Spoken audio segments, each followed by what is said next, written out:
আউযুবিল্লাহি মিনাশ শাইতানির রাজিম। বিসমিল্লাহির রহমানির রহিম। আমি এই ভিডিওতে সূরা ফাতিহার প্রথম আয়াতের ব্যাখ্যা করব। সূরা ফাতিহা কোরআনের প্রিফেস বা ফরওয়ার্ড, এটাকে উম্মুল কোরআনও বলা হয়। এটা আসলে কোরআনের অংশ নয়। যেমন 15 নম্বর সূরার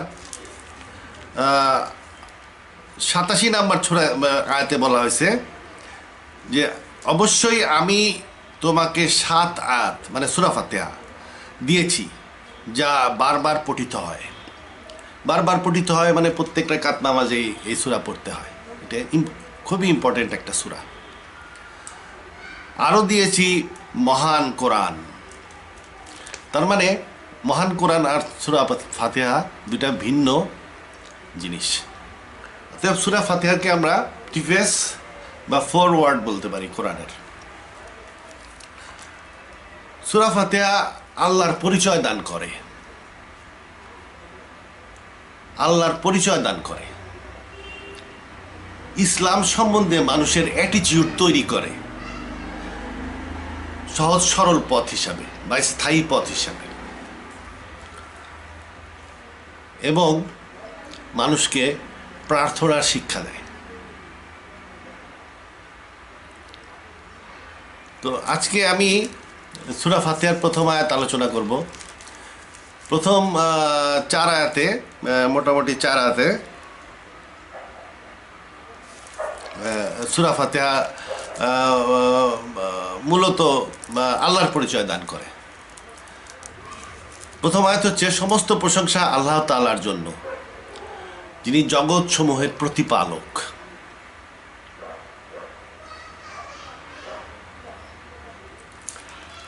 জগৎ সমূহের প্রতিপালক। জগৎ সমূহের প্রতিপালক হয় কিভাবে? জগৎ একটা ইনার্ট জিনিস। বাপ সন্তানকে প্রতিপালন করেন। সে বাবা সন্তানকে অন্ন বস্ত্র বাসস্থান দেয়, চিকিৎসা দেয়, দেখাশোনা করে, ওদের প্রতিপালন করে। কিন্তু জগৎ সমূহ তো জীবিত জিনিস না। আমি একটা বিড়ালের প্রতিপালক হইতে পারি, বিড়াল, বা আমি একটা গরু বা ছাগলের প্রতিপালক হইতে পারি। কিন্তু আমি যদি বলি আমি এই লাইটারের প্রতিপালক, তাহলে মানুষ হাসবে যে এটার আমার প্রতিপালক। আমি এটার বলতে পারি আমি লাইটারের রক্ষক। কিন্তু এখানে আল্লাহ বলতেছে যে না, তিনি জগৎ সমূহের প্রতিপালক। অতএব এটা মিনিং করতেছে যে তিনি জগৎ সমূহের সাস্টেইনার অ্যান্ড ইভলভার। তিনি জগৎ সমূহকে ধারণ করেন এবং বিবর্তন করেন। যেহেতু তিনি সাস্টেইন করেন এবং বিবর্তন করেন, এবং এর মধ্যে অনেক প্রাণীও আছে, সেহেতু তিনি জগৎ সমূহের প্রতিপালক। এই জন্য অনেক ইংরেজি ট্রান্সলেশনে প্রেজ বি টু, এটা এভাবে ট্রান্সলেট করা হয়, praise be to God the cherisher and sustainer, the sustainer অথবা the sustainer and evolver of the universes. এটা গেল প্রতিপালন সম্বন্ধে।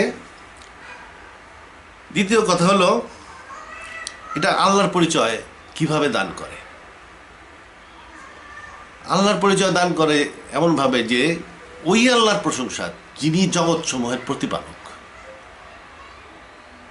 তাইলে আমরা যদি জানতে পারি যে জগৎ সমূহ বলতে এই কি বোঝাচ্ছে এবং কিভাবে একজন আল্লাহ জগৎ সমূহের প্রতিপালক হইতে পারেন, তাইলে আমরা আল্লাহ সম্বন্ধে আরো ভালো ধারণা অর্জন করতে পারব। এবং যখন এই উচ্চতর ধারণা অর্জন করতে পারব, তখন আমরা নিজেরাই বলবো যে সমস্ত প্রশংসা আল্লাহর।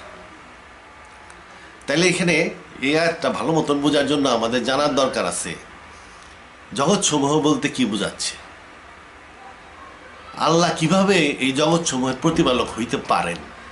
এই দুইটা জিনিস খুবই ইম্পর্টেন্ট এখানে বোঝার। জগৎ সমূহ বা আলামিন। এখন জগৎ সমূহ বললে কিন্তু আবার সরাসরি মাল্টিভার্স বুঝলে হবে না, কারণ মাল্টিভার্স একটা হাইপোথিসিস, এর কোনো ডেফিনিট ডিসকভারির উপরে এটা বেস করে না। কিছু এথিস্ট সায়েন্টিস্টরা এটা এথিসিস দিছে, হাইপোথিসিস দিছে, এথিস্ট মোটামুটি। কারণ হলো বিগ ব্যাং থিওরি, যেটা বিগ ব্যাং থিওরি কিছু ডেফিনিট ডিসকভারি আছে, দেখা যায় যে গ্যালাক্সিগুলো পিছিয়ে চলে যাচ্ছে, তার মানে এটা কোনো এককালে একত্রিত ছিল। এরপরে 1960-এর দশকে Arno Penzias and Robert Wilson background radio noise আবিষ্কার করলো, যার থেকে বোঝা গেল যে universe started from a super dense super hot point. এটা super dense super hot point থেকে ইউনিভার্সের উৎপত্তি হয়েছে। তাহলে এর একটা শুরু আছে,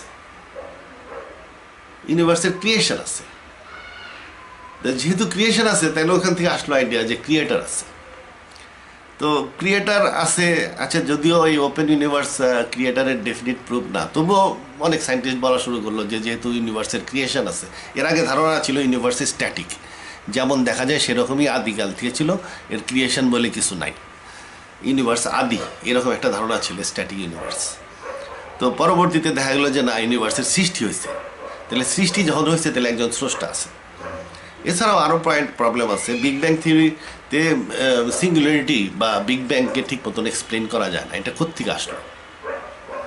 তো এই জন্যই কিছু কিছু সায়েন্টিস্ট এটা অল্টারনেটিভ থিওরি দেওয়া শুরু করলো। অল্টারনেটিভ থিওরির মধ্যে একটা বিখ্যাত থিওরি হচ্ছে ইনফ্লেশনারি থিওরি। এটা দিয়েছিল অ্যালান গাথ, আন্দ্রে লিন্ডি। এরা একটা থিওরি দিল যে একটা স্পেসের একটা পয়েন্ট খুব এক্সপোনেনশিয়াল স্পিডে এটার এক্সপানশন হয়েছে। এই এক্সপানশনের কারণে এক ধরনের ভ্যাকুয়াম এনার্জি শক্তিতে রূপান্তরিত হয়েছে এবং বিগ ব্যাংয়ের সৃষ্টি করছে। তার মানে এখানে স্পেসটাকে কিন্তু আদি ধরা হচ্ছে।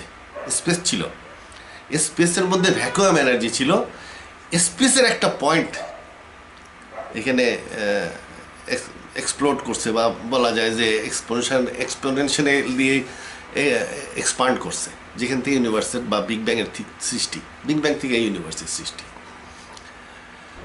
তো এটা একটা হাইপোথিসিস ছিল। পরে 1990-এর দশকে কিছু কিছু বৈজ্ঞানিক আবিষ্কার করলো যে ইউনিভার্সের এক্সপানশন এক্সেলারেট করতেছে, রেট অফ এক্সপানশন বাড়তেছে। এতে বোঝা গেল যে ইউনিভার্সের মধ্যে ডার্ক এনার্জি আছে, কিছু এনার্জি আছে যেটা ইউনিভার্সকে এক্সপান্ড করায়। তো স্পেসে এনার্জি আছে, এটার একটু ইন্ডিকেশন পাওয়া গেল। এর থেকে এই ভ্যাকুয়াম এনার্জির আইডিয়া আছে, এবং এইসব এথিস্ট থিওরিস্টরা বলে যে ইউনিভার্সের মধ্যে ভ্যাকুয়াম এনার্জি আছে। অতএব বিগ ব্যাং অনেক হইতে পারে, অনেক বিগ ব্যাং হইতে পারে।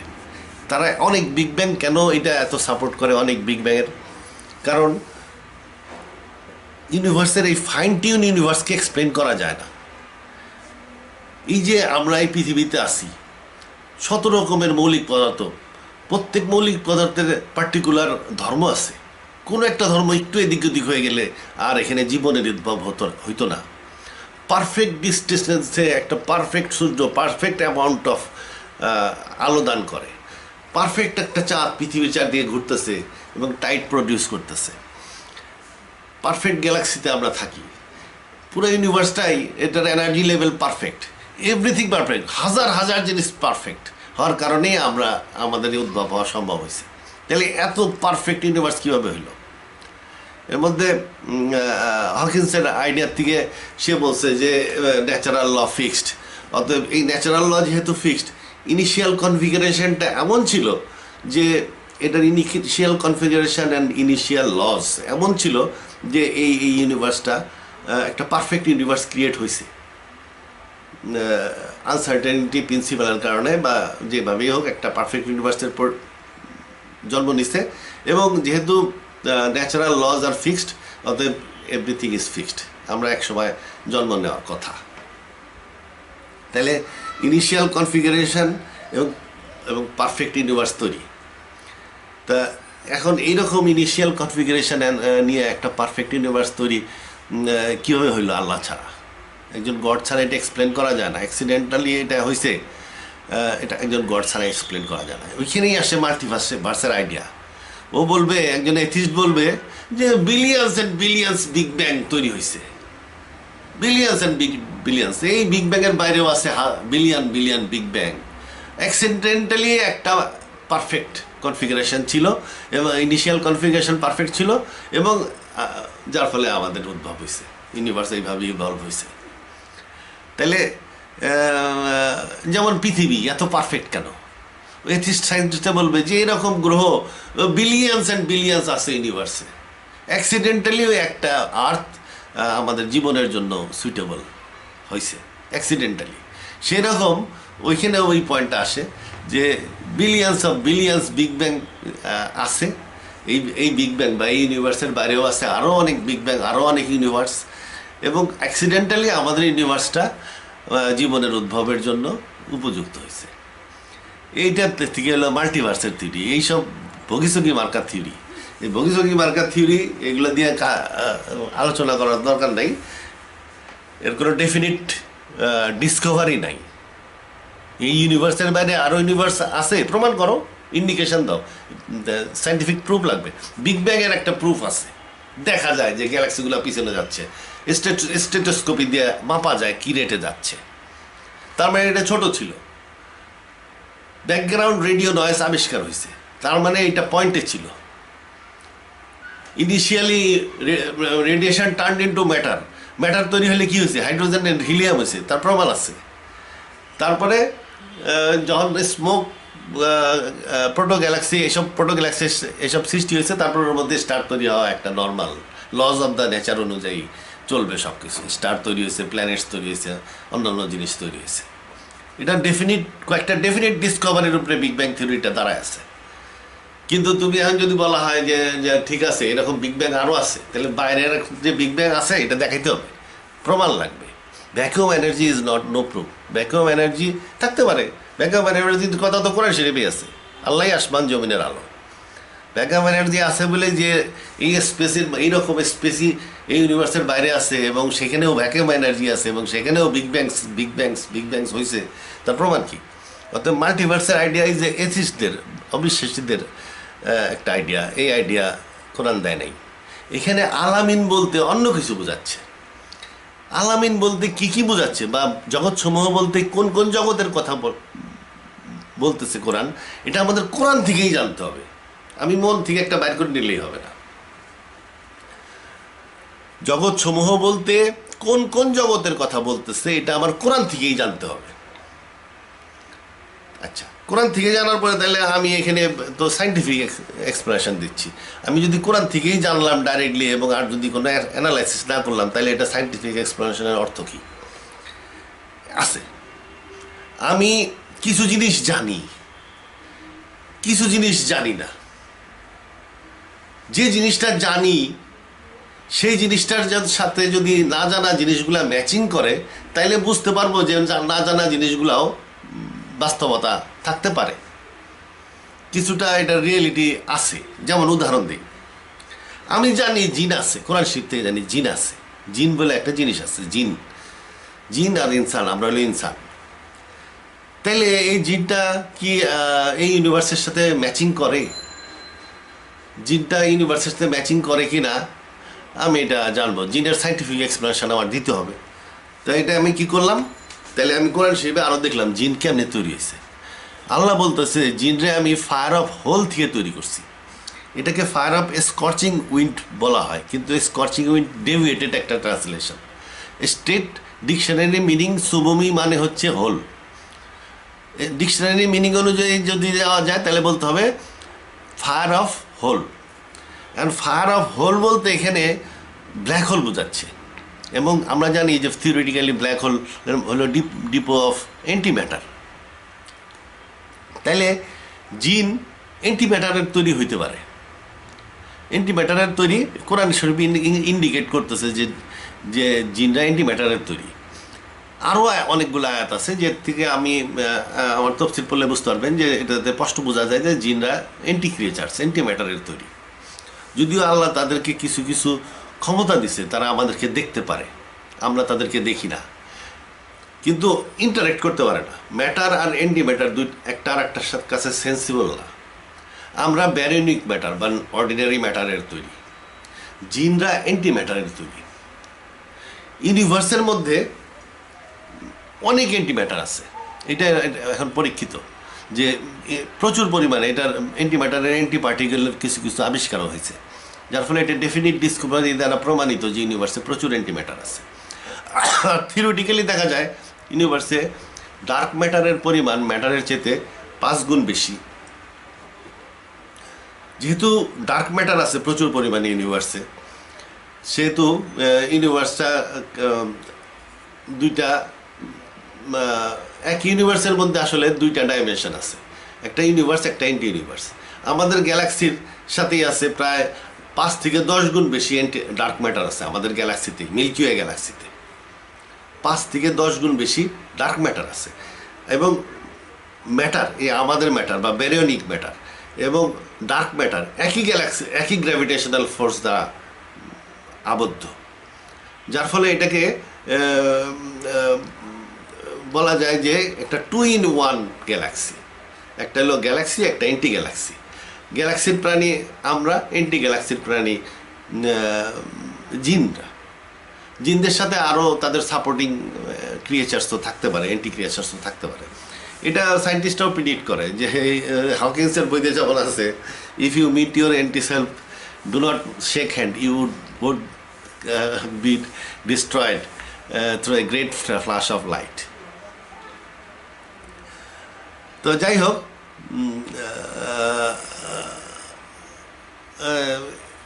তাহলে আমরা দেখতেছি যে আমাদের যে ইউনিভার্সকে আমরা চিনি, যেটাতে 5 গুণ বেশি অ্যান্টি ম্যাটার আছে, এবং আমরা যে কোরআন শরীফে জিনের বর্ণনা যেটা পাই তার থেকে দেখতেছি যে সম্ভবত এরা অ্যান্টি ম্যাটারের তৈরি। অতএব অ্যান্টি ম্যাটারের তৈরি জিন থাকার সম্ভাবনা 5 গুণ বেশি। আমরা যদি থাকতে পারি তাইলে 5 গুণ বেশি ডার্ক ম্যাটার আছে, অতএব জিনদের থাকার সম্ভাবনা আমাদের থাকার সম্ভাবনার চেয়ে 5 গুণ বেশি। তো এইভাবে আমরা দেখতে পারি যে ফিট ইন করে কিনা, আমরা যা জানি তার সাথে অজানা জিনিসটা ফিট ইন করে কিনা। যদি ফিট ইন করে তাহলে বুঝলাম যে আমরা ডেফিনিট আইডিয়া পাইলাম, গ্রেটার আইডিয়া পাইলাম। তো আমি এই আইডিয়া কোরআন শরীফের কী বলছে জগৎসমূহ সম্বন্ধে সেটা আলোচনা করব। আলোচনা করার সম্বন্ধে পূর্বে সুফিদের ব্যাপারে কিছু আইডিয়া আছে, সুফিদের আইডিয়াটাও কিছুটা আলোচনা করে নেওয়া দরকার। কারণ নাইলে অনেকের কনফিউশন থেকে যাবে যে আরে আলম বলতে তো আমরা অন্য জিনিস জানি, এখানে তো আলম বলতে ম্যাটেরিয়াল ওয়ার্ল্ড বলাচ্ছে, যেমন এই যে আমরা যে মহাবিশ্ব থাকি এটা একটা আলম। তাই আমি আগে সুফিদের আইডিয়াটা এখানে আলোচনা করতে চাই। আমি এই জন্য ওই আমার পাওয়ার পয়েন্টের একটু সাহায্য নিত।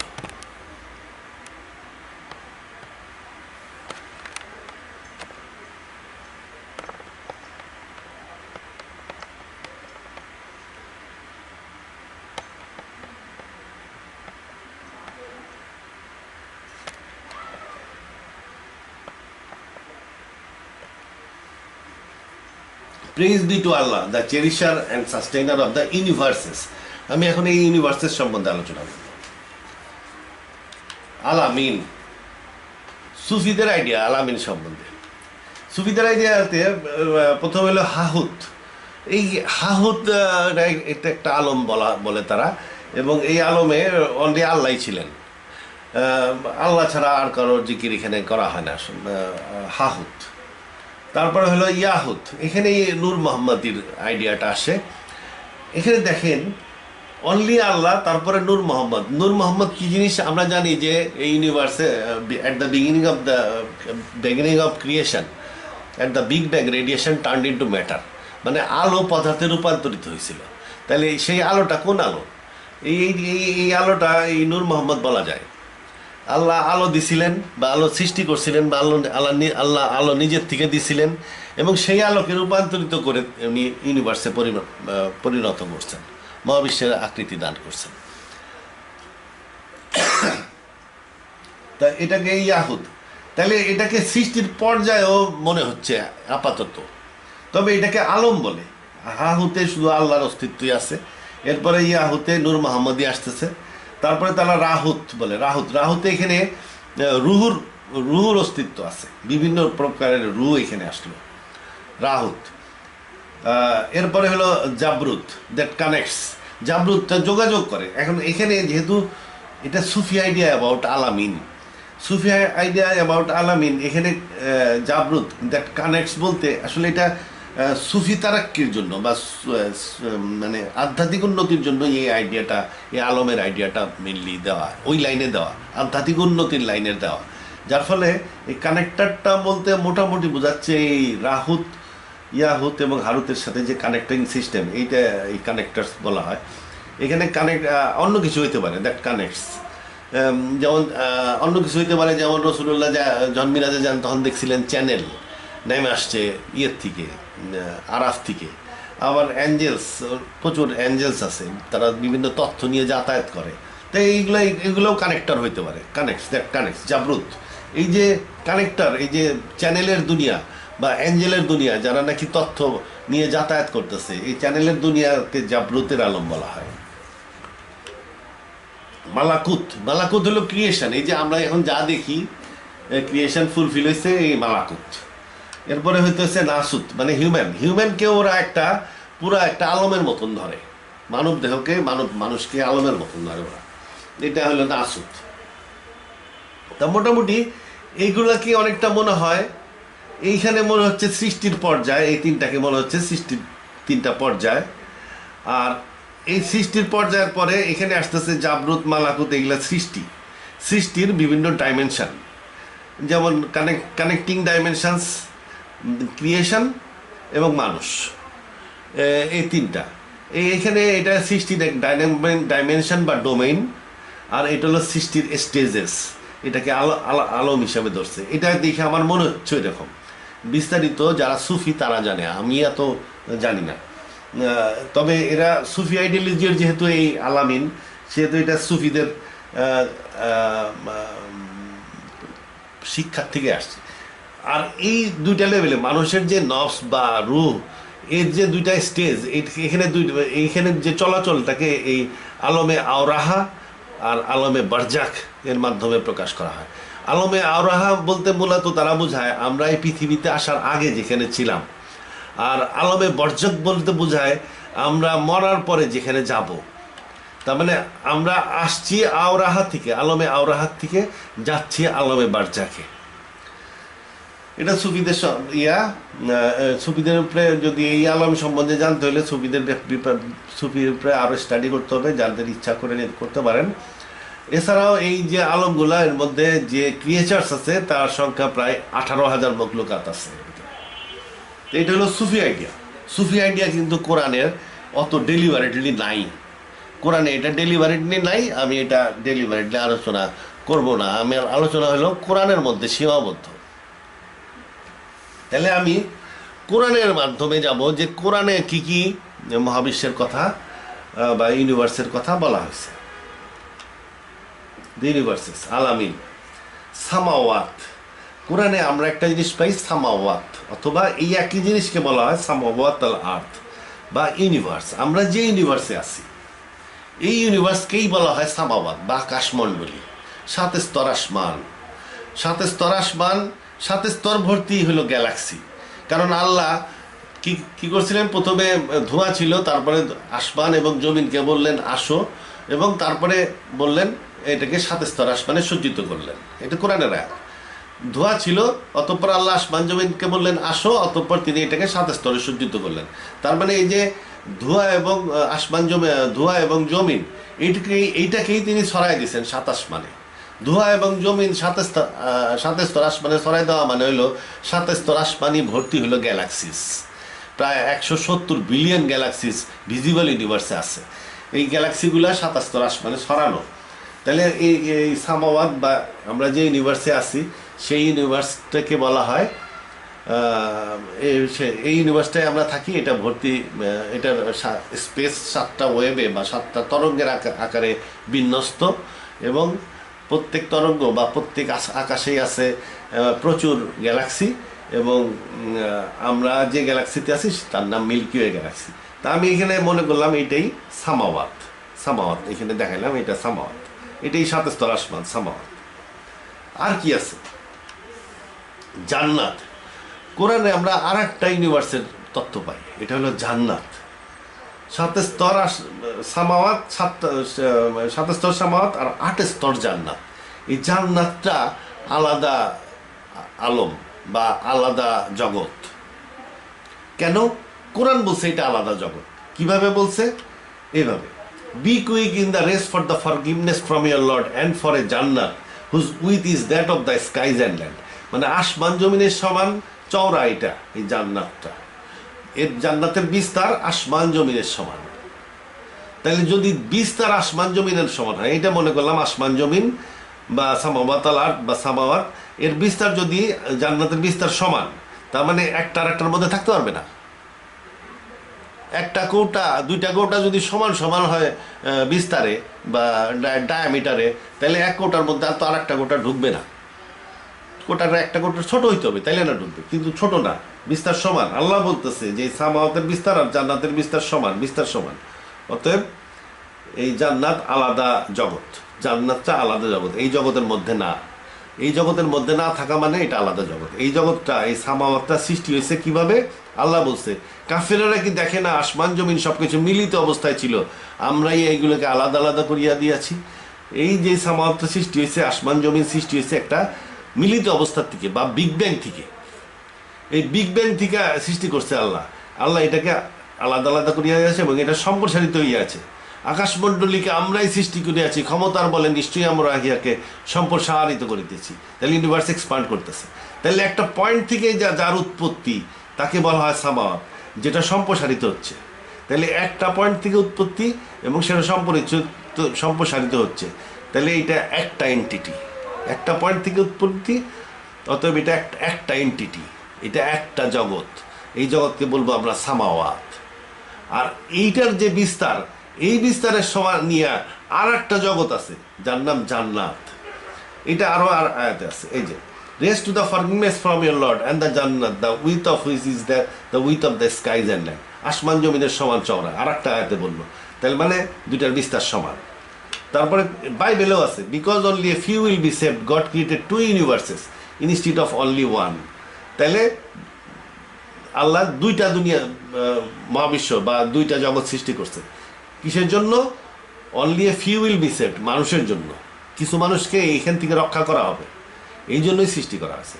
তাহলে জান্নাত একটা আলাদা দুনিয়া, তাহলে আমরা আলাদাভাবে এখানে আঁকলাম। সরি, এই আঁকা ব্যাখাতেরা হয়েছে। তো যাই হোক, জান্নাত এরকম বিস্তার সমান, বিস্তার সমান। তাহলে আমরা দুইটা জগৎ পাইলাম, দুইটা আলামিন পাইলাম। আর কি আছে কোরআনে? বারজাক, বারজাক আছে।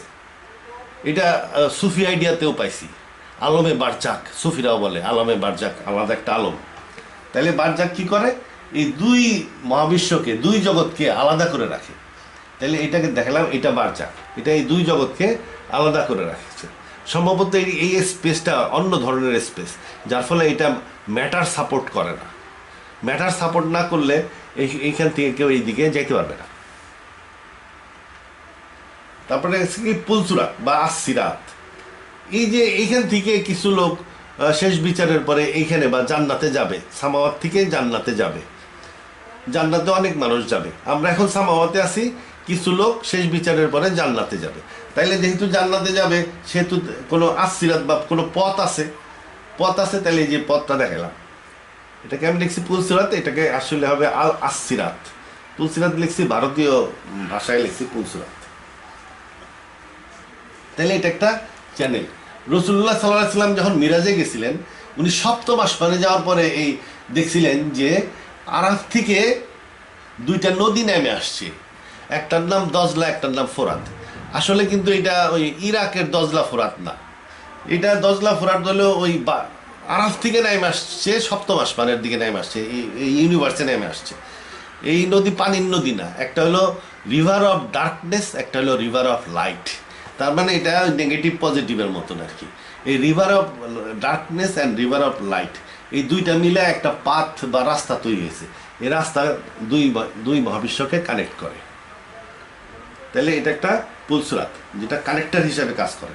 তাহলে কানেক্টর হিসাবে আমরা একটা আলম পাইছি ওই যে সুফি আইডিয়াতে, কানেক্টরের আলমটাও পাইছি, যেটা কানেক্ট করে। তাহলে তারপরে আছে কি সিদরাতুল মুনতাহা। এই রাস্তার একটা অংশ সিদরাতুল মুনতাহার মধ্যে দিয়ে গেছে। এই হলো আমি সিদরাতুল মুনতাহা আঁকলাম। সিদরাতুল মুনতাহা হাদিসের বর্ণনা অনুযায়ী রাসূলুল্লাহ যখন মিরাজে গেছিলেন তখন উনি দেখছেন এটা দুইটা শাখা আছে, একটা শাখা পূর্ব দিকে আসছে, একটা শাখা পশ্চিম দিকে গেছে। এই যে দুইটা শাখা আঁকছি। আর একটা শাখা এর রুট বা গোড়া আর আরশের সাথে ঝুলানো উপরের দিকে। এটা দেখে মনে হয় যে একটা উল্টা দিকে ছাদে ঝুলা একটা গাছের মতন মনে হয়, যার দুইটা শাখা আছে। সিদরাতুল মুনতাহা দেখতে গাছের মতন, এটা অ্যাঞ্জেলকে টাস্কিং করে, প্রোগ্রামিং করে, দেখতে গাছের মতন, কিন্তু আসলে এটা গাছ না, এটা একটা সার্ভার। এটা কি করে, অ্যাঞ্জেল অটোমেশন করছে, হ্যাঁ, ফেরেশতাদেরকে প্রোগ্রামিং করে এবং টাস্কিং করে। আর কি করে, চেকপোস্ট হিসাবেও কাজ করে। এখান থেকে যদি কেউ যায় তাহলে সে এখানে চেক করে যে তার কি যাওয়ার কথা এই দিকে, নাকি তার যাওয়ার কথা আরশের দিকে যাইতে গেলেও সে চেক করবে, জান্নাতের দিকে যাইতে গেলেও চেক করবে। এটা একটা চেকপোস্টের মতনও কাজ করে। মোটামুটি এটা একটা অতি উন্নত সার্ভার। তারপরে কি আছে আরাফ। এই পুলসিরাত থেকে যদি সিরাত থেকে কেউ যদি নিচে পড়ে যায়, আমরা হাদিস থেকে জানি, তাহলে আরাফের উপরে পড়বে। তাহলে সিরাতের নিচে আরাফ আছে। আরাফটা আবার দুই ভাগে বিভক্ত, একটা হলো পূর্ব আরাফ আর একটা হলো পশ্চিম আরাফ। পূর্ব আরাফটা হলো related to সামাওয়াত, R Paschim আরাফটা related to জান্নাত। পূর্ব আরাফের হেড ফেরেশতা হলো মালিক, আর পশ্চিম আরাফের হেড ফেরেশতা হলো রিজওয়ান। তাহলে আমরা আরাফ পাইলাম। আরাফটা যেমন যখন মানুষ বেঁচে যাওয়ার সময় অনেক মানুষ এখানে আটকা যাবে, তারা এই আরাফের উপরে থাকে যাবে। পরে বিচারের পরে যেহেতু মাফ পায় আসছে, সেহেতু এখানে বেশিক্ষণ আটকা থাকবে না। বিচার শেষে আল্লাহ লৌহ মাহফুজের মাধ্যমে কমান্ড দিয়ে দিবে, এবং এই কমান্ডের কারণে এই আসসিরাত এদেরকে এই সাইড দিবে, এরা তখন আবার জান্নাতে চলে যাবে।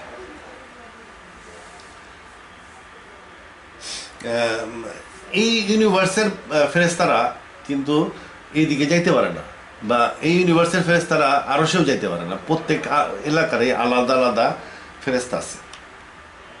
এরপর আছে কি ইল্লিন কোথায়, বারজাকের উপরের অংশে। এই যে মনে করলাম এটা ইল্লিন একটা হোলোগ্রাফিক ইউনিভার্সের মতন।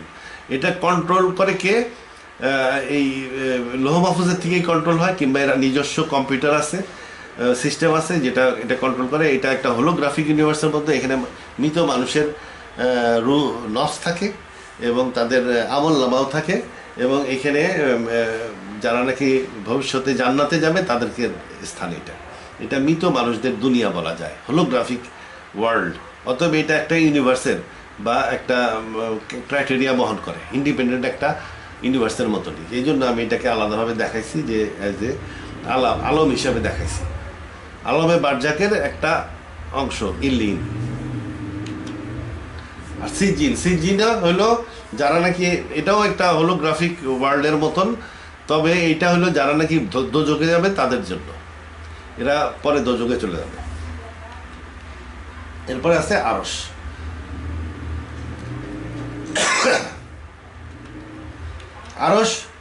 আরশের মধ্যে আছে পেন, লোহ মানে ডিস্ক, আর আছে মাদার অফ দ্য বুক মানে মাদার বুক। কোরআনে উল্লেখ আছে, কোরআনে একাধিক আয়াতে বলা হয়েছে মাদার অফ দ্য বুক মানে যে বইয়ের জন্ম দিছে, বা কোরআনের জন্ম দিছে, যে বা বইয়ের যে জন্ম দিছে, তা বইয়ের জন্ম দিছে কে, এটা একটা মাদার বোর্ড। আসলে এই তিনে মিলে এই এই কলম, লৌহ বা ডিস্ক, লৌহ মাহফুজ সেভিং ডিস্ক, আর এই মাদার অফ দ্য বুক বা মাদার বোর্ড, এই তিনে মিলে হয় একটা কম্পিউটার। এটা আসলে একটা কম্পিউটার। এই কম্পিউটারই এই যে সার্ভার সিদরাতুল মুনতাহাকে নিয়ন্ত্রণ করে। সিদরাতুল মুনতাহা ফেরেশতাদেরকে নিয়ন্ত্রণ করে। ফেরেশতারা অটোমেশনে করা এদেরকে। এই অনেক কোম্পানি আছে না, অটোমেশন করা কোম্পানি, কম্পিউটার দিয়ে সমস্ত স্টাফদেরকে নিয়ন্ত্রণ করা হয়। সেরকম এই যে এই ফেরেশতাদের যে জগৎ, ফেরেশতাদেরকে কন্ট্রোল করে এই কম্পিউটার। এই কোটি কোটি ফেরেশতা এইটারে কন্ট্রোল আল্লাহ করে না। যদিও হেড ফেরেশতা আছে, হেড ফেরেশতারা ও এই কম্পিউটার দ্বারাই নিয়ন্ত্রিত। কম্পিউটার টু সিদরাতুল মুনতাহা তো এই অ্যাঞ্জেলদেরকে প্রোগ্রামিং করে, টাস্কিং করে, হয় এখানে পাঠায় আর এদেরকে এখানে পাঠায় কাজের জন্য। এখন আসেন আল্লাহ। আল্লাহ sits in the Kursi with a shape, his shape is like a human shape. তাহলে এখানে আল্লাহ এখানে একটা কুরসি আছে, এই কুরসিতে উনি বসেন। তাহলে আল্লাহ যেহেতু একটা কুরসি আছে, যেহেতু তার একটা কুরসি আছে, যার কুরসি আছে তার আকৃতিও আছে, শেপ আছে। যার কুরসি আছে তার শেপও আছে। তাহলে এই কুরসিটা কোথায়? কুরসি হইলো এই আরশে আছে। যেহেতু আরশে আল্লাহর কুরসি আছে, সেহেতু আল্লাহর শেপ আছে এবং তার আকৃতি দেখতে মানুষের আকৃতির মতো। এটা কেন আমি লিখছি? এটা লিখছি একটা বিশেষ আয়াতের কারণে, এটা আমি আসতেছি। এটা বাইবেলে উল্লেখ আছে। And Elohim created the man in his own image, নিজের আকৃতিতে মানুষ সৃষ্টি করছে। In the image of Elohim he created him, he created the male and female. তার মানে কি? আল্লাহ নিজের আকৃতিতে মানুষ সৃষ্টি করছে। তাহলে আল্লাহ দেখতে কেমন? মানুষের মতন। এটা বাইবেল অনুযায়ী, এবং বাইবেল আল্লাহ বিশ্বাস করতে বলছে। অবশ্য আল্লাহ বলছে যে বাইবেলের অনেক কিছু বিকৃত হয়ে গেছে, কিন্তু বিকৃত হয়ে গেলেও এটার মধ্যে আর কি বিকৃত হবে? মূল কথা যদি ধরি, আমি এই ওয়ার্ডগুলারে বাদে দিলাম। মূল কথা কি? আল্লাহ মানুষের মতন, আল্লাহ নিজের আকৃতিতে মানুষ সৃষ্টি করছে, যেভাবেই লেখা হোক না কেন। তাহলে আমি আল্লাহ বলছে যে এটা বিকৃত হয়েছে। কীভাবে হয়েছে? তারা ওয়ার্ড এখান থেকে ওখানে নিয়ে গেছে, তারপরে কিছু কিছু আয়াত হারাই গেছে, কিছু কিছু আয়াত ভুলে গেছে, এইভাবে বিকৃত হয়েছে। এটা কোরআনে উল্লেখ আছে। তাহলে আমি ধরে নিলাম কিছু কিছু আয়াত হারাই গেছে, তাহলে এটা হারায় নেই। কিছু কিছু আয়াত মিসপ্লেস হয়েছে, এক জায়গার থেকে আরেক জায়গায় বসে গেছে। এটার এক জায়গার থেকে আরেক জায়গায় বসে গেলেও আমার কিছু যায় আসে না, কারণ হলো আমি এটা ইন্ডিপেন্ডেন্ট আয়াত হিসাবে এটাকে বিবেচনা করতেছি, এটা কনটেক্সটে বিবেচনা করতেছি না। 3 নাম্বার কি? এটার অনেক ওয়ার্ড মিসপ্লেস হয়েছে। মিসপ্লেস হোক, 50% ওয়ার্ড চলে যাক, আমার কিছু যায় আসে না। আমার এখানে মূল বার্তাটা কি? আল্লাহ নিজ আকৃতিতে মানুষ সৃষ্টি করছে, ওয়ার্ড যাই হোক না কেন। তাহলে এই বাইবেলের আয়াত অনুযায়ী আমি পাইলাম আল্লাহ নিজ আকৃতিতে মানুষ সৃষ্টি করছে, এবং আল্লাহ বলছে বাইবেল বিশ্বাস করো, কোরআনে বলছে বাইবেল বিশ্বাস করতে। অবশ্যই এখানে একটা কথা আছে, বা এমনি হুজুররা বলে যে আল্লাহ কে নিয়ে চিন্তা করা ঠিক না, আল্লাহর চেহারা কোরআন শিবে উল্লেখ আছে। কোরআন শিবে উল্লেখ আছে, যেমন এই যে দেখেন, the Quran talks about his face, hands, legs etcetera. আল্লাহর ফেসের উল্লেখ আছে, হাতের উল্লেখ আছে, পায়ের উল্লেখ আছে কোরআন শিবে। কিন্তু হুজুররা বলবে যে আল্লাহর ফেস কেমন? আল্লাহর ফেস আল্লাহর মতন, এটা নিয়ে চিন্তা করবা না, চিন্তা করতে নিষেধ করে। আল্লাহর হাত কেমন? আল্লাহর হাত আল্লাহর মতন, এটা নিয়ে চিন্তা করার কোনো দরকার নেই। তারপরে বলবে যে আল্লাহর পা আল্লাহর মতন, এটা নিয়ে চিন্তা করার কোনো দরকার নেই। তাইলে এই যে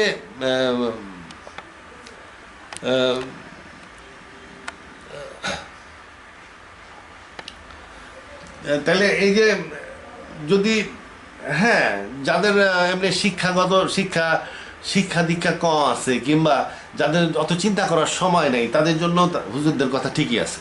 যেহেতু চিন্তা করার সময় নেই, উল্টাপাল্টা চিন্তা করে একটা রং জায়গায় যায় পৌঁছাবে। না চিন্তা করা ভালো, চিন্তা করা চাইতে।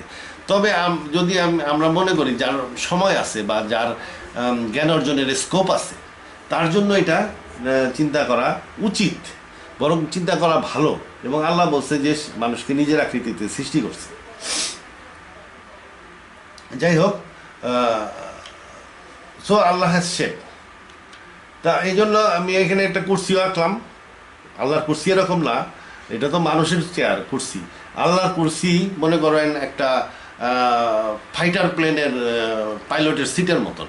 কারণ আল্লাহর কুরসিটা শুধু যে এইখানে থাকে তা না।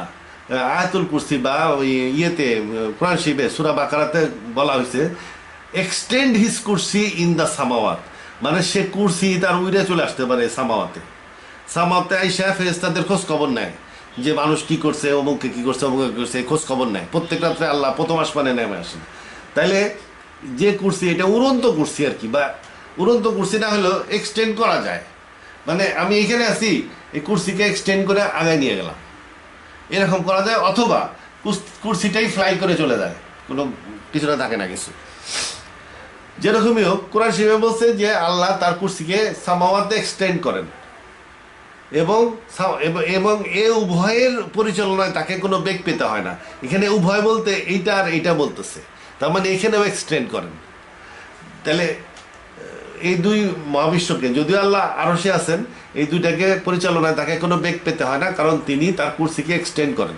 তাহলে তার কুরসিটা কেমন ওই প্লেনের পাইলটের সিটের মতন সাহাই করে চলে আসলো আল্লাহ আর কি, প্রথম আসমানে বা জান্নাতে যেখানে ইচ্ছা চলে গেল। তবে আল্লাহ আসলেও আল্লাহ সব জায়গায় যেতে পারে না। এই যে আল্লাহ যে আরশে থাকে, আরশে তার একটা নির্দিষ্ট জায়গা আছে। আরশে অনেক ফেরেশতা আছে, এই কম্পিউটার আছে, আরও অনেক কিছু, সিদরাতুল মুনতাহার গোড়া আছে, অনেক কিছুই আছে আরশে। কিন্তু আল্লাহ থাকে একটা নির্দিষ্ট একটা ডোমেইনের মধ্যে থাকে, নির্দিষ্ট একটা এলাকায় সে থাকে। কারণ হইলো আল্লাহর অত্যাধিক পাওয়ারের কারণে যদি এই লৌহ মাহফুজের কম্পিউটারের কাছে আসলো, দেখা গেলো লৌহ মাহফুজ গেল গইলা। আল্লাহর নূরের তাজাল্লি এত বেশি পাওয়ারফুল যে আল্লাহর কাছে যাওয়া যায় না। এই জন্য আল্লাহ তার নিজস্ব একটা ডোমেইন আছে, সেই ডোমেইনের মধ্যে থাকে। আরশের মধ্যেও তার একটা ডোমেইন আছে, সেই ডোমেইনে সে থাকে। এছাড়াও এই যখন সে সামাওয়াতে আসে, সামাওয়াতে যে অবজেক্টে আসে, যেখানে ফেরেশতাদের কাছে যে গ্রহে বা যে নক্ষত্র, যে গ্রহে আইসা সে ফেরেশতাদের কাছ থেকে হিসাব নেয়, যেখানে বাইতুল ইজ্জাত আছে, সেখানে আইসা ফেরেশতাদের কাছে জিজ্ঞেস করে। এই বাইতুল ইজ্জত ধ্বংস হয়ে যেত যদি নাকি কুরসি না থাকতো।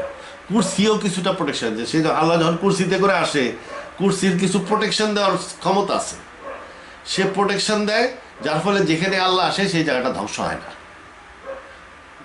তবে ওই যে জায়গায় আসে সেই জায়গাও অনেক উন্নত, যার ফলে তার সহ্য করার ক্ষমতা আছে। যেমন মুসা আলাইহিস সালাম আল্লাহরে দেখতে চাইতেছিল, আল্লাহ আসতে গেছে, শেষ পর্যন্ত মুসা সারাই না দেখেই যাবো, কারণ মুসা আবার আল্লাহর বন্ধু, শেষে পাহাড় গেল পুইরা, শেষে আল্লাহ আশা বাদ দিছে। কারণ এই কুরসির প্রোটেকশনের ক্ষমতা থাকলেও ওর একটা লিমিটেশন আসে, সে আর কত প্রোটেকশন দিব। আল্লাহর পাওয়ার এত বেশি যে ওই পৃথিবীর মতন একটা গ্রহরে বাঁচানোর মতন ক্ষমতা এই কুরসির নাই। ওই যে টুকে দিক ওদিক দিয়ে বাইরে যায়, ওতেই পৃথিবী জ্বলে যাওয়ার কথা, যার ফলে কুরসি প্রোটেকশন দিতে পারে না পৃথিবীকে। তবে বাইতুল ইজ্জত যেখানে আছে সেই গ্রহটা নিশ্চয়ই অনেক উন্নত। কুরসি যা প্রোটেকশন দেয় আর ওই গ্রহটা, উন্নত গ্রহটার যা অবস্থা, তাতে মিলায় টিলায় আল্লাহ ওখানে আসতে পারে। আল্লাহ সব জায়গায় আসতে পারে না, আসলে তার নূরের তাজাল্লিতে ধ্বংস হয়ে যাবে। যাই হোক, এখানে একটা কথা আছে, আল্লাহ নূরের তাজাল্লির কারণে আসে না, তবে আল্লাহর নফসের ক্ষমতা এত বেশি যে আল্লাহ নূরকে তার ভিতরে নিয়ে নিতে পারেন এবং একটা সাধারণ মানুষের মতনও আসতে পারেন। এটা হাদিসে আছে যে কিয়ামতের দিন হাসরের মাঠে আল্লাহ সাধারণ মানুষের আকৃতিতে প্রথমে আসবেন, কিন্তু মানুষ তাকে আল্লাহ হিসাবে স্বীকার করবেন না। তারপরে উনি কুরসি সহ এবং ওই ফরমালি একদম প্রথমে ফেরেশতারা আসবে বিভিন্ন আসমানের, তারপরে ফরমালি আল্লাহ হিসাবে আসবেন জাকজমকের সাথে, কিন্তু তার আগে আল্লাহ একটা সাধারণ মানুষের মতন আসবেন। তার মানে আল্লাহর আসার ক্ষমতা আছে। এটা নিয়ে আমি আরও আলোচনা করব। আল্লাহর আসার ক্ষমতা থাকলেও আমার মনে হয় না সব সময় আছে, এটা না, এখন নাই, এখন এই ক্ষমতা নাই। এখন আসলে ইউনিভার্স উল্টাপাল্টা হয়ে যাবে। কিয়ামতের দিন ক্ষমতাটা হবে কিভাবে হবে, এটা আমি একটু পরে আলোচনা করব। কিয়ামতের দিনে আল্লাহ সাধারণ মানুষ হিসাবে হাসরের মাঠে আসতে পারবেন, কিন্তু আজকে বর্তমান পরিস্থিতিতে উনি ধুম করে একটা সাধারণ মানুষের মতন একটা স্টেডিয়ামে ক্রিকেট খেলা দেখতে আসতে পারবেন না। কারণ উনি যদি এরকমভাবে ক্রিকেট খেলা দেখতে চলে আসেন, এই দুনিয়া ধ্বংস লন্ডভন্ড হয়ে যাবে। উনি ব্যস্ত, উনি মহাবিশ্বকে সাস্টেনার ইউনিভার্স, বিশাল বিশাল মহাবিশ্ব, এই যে মহাবিশ্ব, এটার এক প্রান্ত থেকে অন্য প্রান্ত দূরত্ব প্রায় বিলিয়ন 26 বিলিয়ন বা 28 billion years light years, 28 billion light years minimum এটার বিস্তার। বৈজ্ঞানিকরা বলে 96 বিলিয়ন লাইট ইয়ার্স কোমোবিক ডিস্টেন্স সহ। তা আমি অত ধরলাম না, বাদ দিলাম। যদি আলোর বেগেও এটার সম্প্রসারণ হয়ে থাকে, এর বয়স, মহাবিশ্বের বয়স প্রায় 1400 কোটি বছর, তাহলে এটার বিস্তার প্রায় 14 বিলিয়ন লাইট ইয়ার্স হবে। তো এইটার বিস্তার যদি 14 বিলিয়ন লাইট ইয়ার্স হয়, তাহলে এটার বিস্তারও তাই হবে। এত বিশাল বিশাল মহাবিশ্ব, আরাফও অনেক বড়। আর এইটা যে কত বড় এই আরশ, সেটা কে জানে। তাহলে এত বড় বড় মহাবিশ্ব আল্লাহ সাস্টেইন করতেছে, রিভলভ করতেছে। উনি ফট করে সাধারণ একটা মানুষের মতন একটা স্টেডিয়ামে এসে ক্রিকেট খেলা দেখতে আসবেন, এটা এই অবস্থায় সম্ভব কিনা আমার সন্দেহ আছে। এবং সন্দেহ আছে, এবং এটা কেন সন্দেহটা, এটা আমি পরবর্তীতে আলোচনা করবো। তবে কিয়ামতের মাঠে যেহেতু রাসূলুল্লাহ সাল্লাল্লাহু আলাইহি ওয়াসাল্লাম বলছেন আল্লাহ প্রথমে সাধারণ মানুষের আকৃতিতে আসবেন, মানুষ তাকে আল্লাহ হিসাবে স্বীকার করবে না, তখন উনি চলে যাবেন এবং ফরমালি আসবেন। এটা রাসূলুল্লাহর বাণী। তো যাই হোক, বর্তমান পরিস্থিতি কি, আল্লাহ একটা নির্দিষ্ট ডোমেইনে থাকেন এবং তার নূরের তাজাল্লি এত বেশি যে তার দিকে যাওয়া যায় না। আর উনি যদি এই আরশের তার নিজের ডোমেন থেকে বাইরেন, তাহলে উনি তার কুরসিতে করে বাইরান। কুরসি কেন বাইরেন? কুরসিটা তার কিছু প্রোটেকশন দেয়। কাকে প্রোটেকশন দেয়? যেখানে উনি যাচ্ছেন সেই গ্রহ বা নক্ষত্র ওইগুলাকে প্রোটেকশন দেয়, যেন উনি যাচ্ছেন আশেপাশের সমস্ত কিছু গ্রহ নক্ষত্র পুইরে সার্কার হয়ে গেল, সেরকম না যেন না হয়। এই প্রোটেকশনটা দেওয়ার জন্য উনি কুরসি ব্যবহার করেন। কুরসিটা প্রোটেকশন দেয় যে গ্রহে তিনি যান সেই গ্রহকে বা সেই নক্ষত্রকে বা সেই অবজেক্টকে প্রোটেকশন দেয় কুরসি। এই জন্য আল্লাহ বলছে এক্সটেন্ড হিট কুরসি into the universe, into the সামাওয়াত। আল্লাহ এক্সটেন্ড করে, এবং এই উভয়ের পরিচালনায় তাকে কোনো বেগ পেতে হয় না। Then how he is present everywhere. তাহলে যে আল্লাহর আকৃতি আছে, উনি বুঝলাম কুরসি এক্সটেন্ড করে এখানে ওখানে যান, ফেরেশতাদের দেখাশোনা করেন, এর মাধ্যমে তো এই দুই মহাবিশ্বের প্রতিপালন সম্ভব না। ফেরেশতাদের মাধ্যমে উনি জীব জগতের প্রতিপালন করতে পারেন। ফেরেশতাদেরকে কয়ে দিলেন এই গরু ছাগল বাছুর সব ঠিক মতন দেখিস, তো ফেরেশতারা ঠিক মতন দেখলো, গরু ছাগল বাছুর মানুষ সব ঠিক মতন দেখাশোনা করলো, এইটুকু হইতে পারে। সামাওয়াত অ্যান্ড জান্নাত, আরশ, আরাফ, বারজাক, ইলিন, সিজিন, এই যে বিশাল বিশাল এগুলো, যাই হোক, এইগুলো বিশাল বিশাল মহাবিশ্ব, এইটার সাস্টেইনিং অ্যান্ড ইভলভিং, এইটা তো এই আকৃতি বিশিষ্ট আল্লাহ দিয়ে সম্ভব না। এরকম তাকে এরকম দেখা যাচ্ছে না যে উনি এগুলাকে ধারণ করেন এবং প্রতিপালন করেন। যে আল্লাহর আলোচনা আপনি এতক্ষণ করলাম, এই যে আকৃতি বিশিষ্ট আল্লাহ, এই আকৃতি তো বিশিষ্ট আল্লাহর এমন কোনো গুণ আমরা দেখি নাই যা দিয়ে উনি এই এই ইউনিভার্সেস ধারণ করতে পারেন এবং বিবর্তন করতে পারেন। তাইলে আমাদের আল্লাহ সম্বন্ধে আরও জানতে হবে। আল্লাহ আকৃতি আছে, আরশে থাকেন, একই সাথে আল্লাহ সব জায়গায় থাকেন। সেইটা কিভাবে থাকেন এটা আমাদের বুঝতে হবে। উনি আমাদের শাহরগের চাইতে নিকটবর্তী। কিভাবে উনি শাহরগের চাইতে নিকটবর্তী?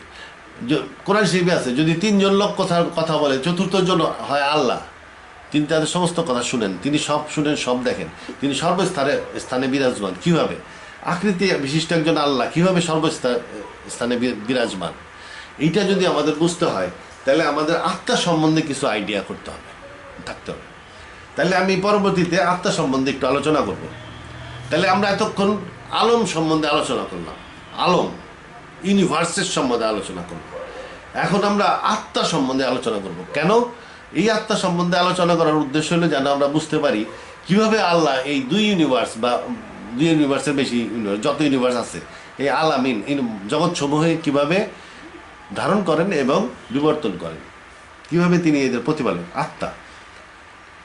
আত্মা কি? They ask thee concerning the রু, সে দ্য রু is command of my lord. তাহলে আত্মা হইতেছে কমান্ড, আল্লাহর আদেশ বিশেষ। Of knowledge it is only a little that is communicated to you. তাহলে আল্লাহর আদেশ বিশেষ। আমরা প্রকৃতিতে অনেক জিনিস দেখি যেগুলো আদেশের মতন কাজ করে, যেমন নাকি এই যে পৃথিবীর একটা বিরাট ম্যাগনেটিক ফিল্ড আছে। এই ম্যাগনেটিক ফিল্ড একটা আদেশের মতন কাজ করে। কীরকম আদেশ? সে আদেশ করতেছে সোলার উইন্ডকে, যে সোলার উইন্ডকে আদেশ করতেছে ঢুকো না, পৃথিবীর মধ্যে ঢুকো না, ঢুকিস না, এই বাধা দিচ্ছে, যার ফলে সোলার উইন্ড এই দুই দিক দিয়ে চলে যাচ্ছে। তাহলে এই যে সূর্য থেকে সব সময় এমিনেটিং করতেছে, সূর্য বিপুল পরিমাণ সোলার উইন্ড এমিনেটিং করে। এই সোলার উইন্ড পৃথিবীতে ঢুকলে জীবজগৎ, গাছপালা, পশু পাখি সব মরে যেত। এই যেন মরে না যায়, প্রোটেকশনের জন্য আল্লাহ পৃথিবীকে একটা বিরাট চুম্বক ক্ষেত্র দিচ্ছেন। এই চুম্বক ক্ষেত্র কি কমান্ড হিসাবে কাজ করতেছে। কি কমান্ড? ঢুকিস না। কারে দিচ্ছে কমান্ড? এই সোলার উইন্ডকে কমান্ড দিচ্ছে। তাইলে চুম্বক ক্ষেত্রটা একটা কি কমান্ড। তাহলে চুম্বক ক্ষেত্রটা একটা আত্মার ক্যারেক্টার ধারণ করে, একটা চুম্বক শক্তি একটা আত্মার ক্যারেক্টার ধারণ করে। এই যে পৃথিবী, এই পৃথিবী, মাটি, এর মধ্যে চুম্বক চুম্বক শক্তি হইলো কেমনে? তাও ছোটখাটো না, বিশাল চুম্বক ক্ষেত্র, চুম্বক শক্তি এই পৃথিবীর আছে। এটা বৈজ্ঞানিকরা বলে রোটেটিং, মানে পৃথিবী ঘুরতেছে। কনভেক্টিং, মানে পৃথিবীর মধ্যে যে লোহা আছে, গলিত লোহা আছে, এটা কনভেক্টিং, তল থেকে উপরে যায়, উপর থেকে নিচে যায়, convecting. And electrically conducting fluid can maintain magnetic field. মানে এটা থিওরি একটা দেওয়া লাগবে, দিছে আর কি, ছাগলের মতন বানায় না এরকম। এটা মাটি, মাটি দিবনি, ভিতরে ফ্লুইড ঢুকাইয়া ঘুরা, আর ওই ভিতরে এই কনভেক্টিং কারেন্ট তৈরি কর, ওইটা বিদ্যুৎ বানায় দেখা, থিরি মারে হালার পর হালার। তারপরে কি, সূর্যের মধ্যে তো ইয়ে নাই, ওগুলা কিছুই নাই, মাটি নাই, লোহা তো থাকারই কথা না। পৃথিবীর মধ্যে বুঝলাম গলিত লোহা আছে, গলিত লোহা চুম্বক হয় না। তো এরা বলতেছে ঠিক আছে, কনভেক্টিং হইলে হবে, ইলেকট্রিক্যালি কন্ডাক্টিং এবং কনভেক্টিং হইলে হবে। আচ্ছা ধরলাম ইলেকট্রিক্যালি এটা হইল, সূর্যের মধ্যে তো লোহা নাই, সূর্যের মধ্যে এখনো লোহা হয় নাই, ওই পর্যায়ে সূর্য যায় নাই। তাহলে লোহা যদি সূর্যের মধ্যে না থাকে, তাহলে সূর্যের মধ্যে এত শক্তিশালী চৌম্বক ক্ষেত্র সূর্যের কোত্থেকে আসলো? ওইখানে থিওরি মারে যে আয়নাইজড গ্যাসেরও চৌম্বক ক্ষেত্র থাকতে পারে, মানে বৈজ্ঞানিক হয়েছে, এখন কিছু একটা থিওরি মারতেই হবে, এই আর কি। এখানে দেখেন এই তারের মধ্যে দিয়ে বিদ্যুৎ প্রবাহিত হচ্ছে, এখানে দেখেন তারের মধ্যে দিয়ে বিদ্যুৎ প্রবাহিত, ম্যাগনেটিক ফিল্ডটা এরকম, আর কারেন্টটা এইদিকে প্রবাহিত হচ্ছে। তার মানে কি, এই ম্যাগনেটিক ফিল্ড, এই ম্যাগনেটিক ফিল্ড কমান্ড হিসেবে কাজ করতেছে, সে ইলেকট্রনগুলোকে এই দিকে প্রবাহিত করতেছে, এই যে বুড়ো আঙুলের দিকে প্রবাহিত করতেছে ইলেকট্রনগুলোকে। তাহলে এই ম্যাগনেটিক ফিল্ড কি করতেছে, একটা ইলেকট্রনের উপরে কমান্ড হিসেবে কাজ করতেছে। তাহলে আমরা কনফার্ম করা যায় যে হ্যাঁ, ম্যাগনেটিক ফিল্ড একটা আত্মার চরিত্র ধারণ করে, ক্যারেক্টার ধারণ করে। তারপরে এখানে দেখেন একটা অ্যাটম, অ্যাটম অ্যাটম হলো, অ্যাটমের মাধ্যমেই মহাবিশ্বটা তৈরি। অ্যাটম তৈরি হওয়া মানে মহাবিশ্ব তৈরি হওয়া। অ্যাটম তৈরি হওয়া পুরো মহাবিশ্বের সব কিছুই অ্যাটমের তৈরি, সব কিছুই অ্যাটমের তৈরি। অ্যাটম তৈরি হওয়া মানে মহাবিশ্ব তৈরি হয়ে যাওয়া। তারপরে এই অ্যাটমের মধ্যে আমরা কি দেখতে পাই, এই অ্যাটমের মধ্যে তিনটা ফোর্স ফিল্ড কাজ করে। এটা হলো স্ট্রং নিউক্লিয়ার ফোর্স ফিল্ড, এটা কিন্তু ম্যাগনেটিক ফিল্ড না, ম্যাগনেটিক ফোর্স ফিল্ড না, এটা হলো স্ট্রং নিউক্লিয়ার ফোর্স ফিল্ড। এটা খুব পাওয়ারফুল একটা ফোর্স ফিল্ড, কিন্তু এটার এলাকা খুব সীমাবদ্ধ থাকে। স্ট্রং নিউক্লিয়ার ফোর্স ফিল্ড কী করে, এই প্রোটনগুলোকে নিউক্লিয়াসের মধ্যে ধরে রাখে। প্রোটনগুলা রিপালসিভ, এই প্রোটনগুলা রিপালসিভ, এটা সুইটে চলে যাওয়ার কথা, কিন্তু এরা রিপালসিভ হওয়া সত্ত্বেও, একটা আর একটার থেকে রিপালসিভ হওয়া সত্ত্বেও এরা একসাথে জড়াজড়ি করে থাকে। কেন? স্ট্রং নিউক্লিয়ার ফোর্স ফিল্ড এটাকে ধরে রাখে। তাহলে স্ট্রং নিউক্লিয়ার ফোর্স ফিল্ড কি, একটা কমান্ড। তাকে এই কমান্ডটা দেওয়া হয়েছে, প্রোটনকে কমান্ড দেওয়া হয়েছে। কি কমান্ড দেওয়া হয়েছে, যে সব জড়াজড়ি করে একসাথে নিউক্লিয়াসের মধ্যে থাকবি, খবরদার নিউক্লিয়াসের বাইরে যাবি না, কমান্ড। যেহেতু এই strong nuclear force field command হিসাবে কাজ করতেছে, অ্যাটমের নিউক্লিয়াসটা টিকে আছে, নাহলে এই নিউক্লিয়াস ভেঙে যেত, প্রোটনগুলো ছড়াই মরাই যায়, একটার একটার থেকে দূরে চলে যেত, যার ফলে নিউক্লিয়াস থাকতো না। নিউক্লিয়াস না থাকলে তো অ্যাটমও থাকতো না। অ্যাটম না থাকলে, সমস্ত অ্যাটম যদি না থাকে, তাহলে সমস্ত ইউনিভার্স শেষ। তাহলে স্ট্রং নিউক্লিয়ার ফোর্স ফিল্ড কি, একটা কমান্ড, এটা একটা আত্মার চরিত্র ধারণ করে। তারপরে ইলেকট্রোম্যাগনেটিক ফোর্স ফিল্ড, এই যে ম্যাগনেটিক ফিল্ড, এই কি করতেছে, ইলেকট্রনগুলোকে অরবিটের মধ্যে রাখছে, ঘোরাচ্ছে। তাহলে এই ম্যাগনেটিক ফোর্স ফিল্ড এটাও একটা আত্মার ক্যারেক্টার ধারণ করে, কমান্ড হিসাবে কাজ করে। এই কমান্ডটা কার উপরে, ইলেকট্রনের উপরে। এই কমান্ড, ইলেকট্রনগুলোর কমান্ড দিচ্ছে কি, যে এই অরবিটগুলোর মধ্যে থাক, অরবিটের বাইরে যাস না, কিংবা নিউক্লিয়াসের উপরে যায় ধাক্কা খাস না, অরবিটের মধ্যে থাক, ঘুরতে থাক, ঘুরতে থাক।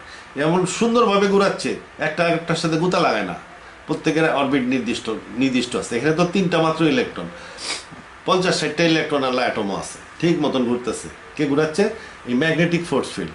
এটা তাহলে একটা কমান্ড হিসাবে কাজ করতেছে। যেহেতু এটা কমান্ড হিসাবে কাজ করতেছে, সেহেতু এটা একটা আত্মার ক্যারেক্টার ধারণ করতেছে।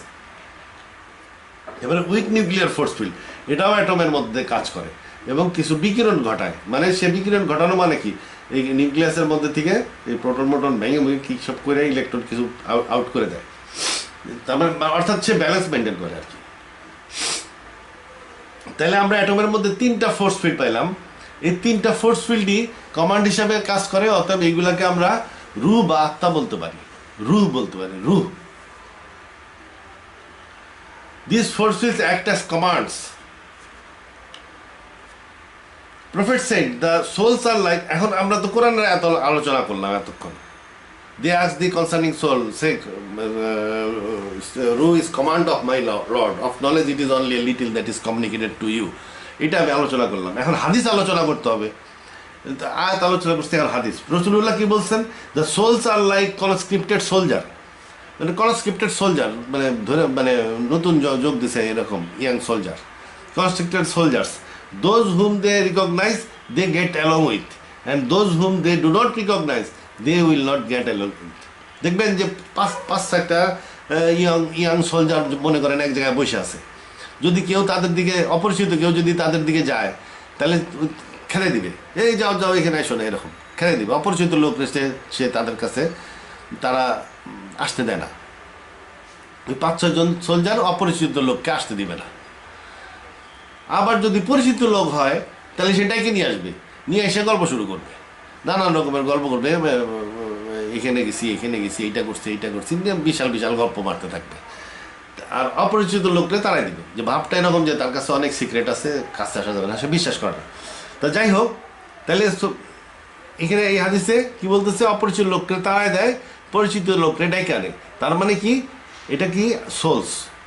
সোলস থাকলে কি অ্যাট্রাকটিভ বা রিপালসিভ ফোর্স হিসাবে এই হাদিসে বর্ণনা করা আছে।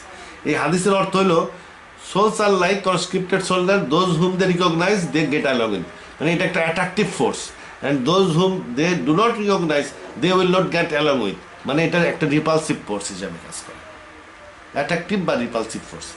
যেমন উদাহরণস্বরূপ এইখানে এই যে ম্যাগনেটিক ফোর্স ফিল্ড কী করে?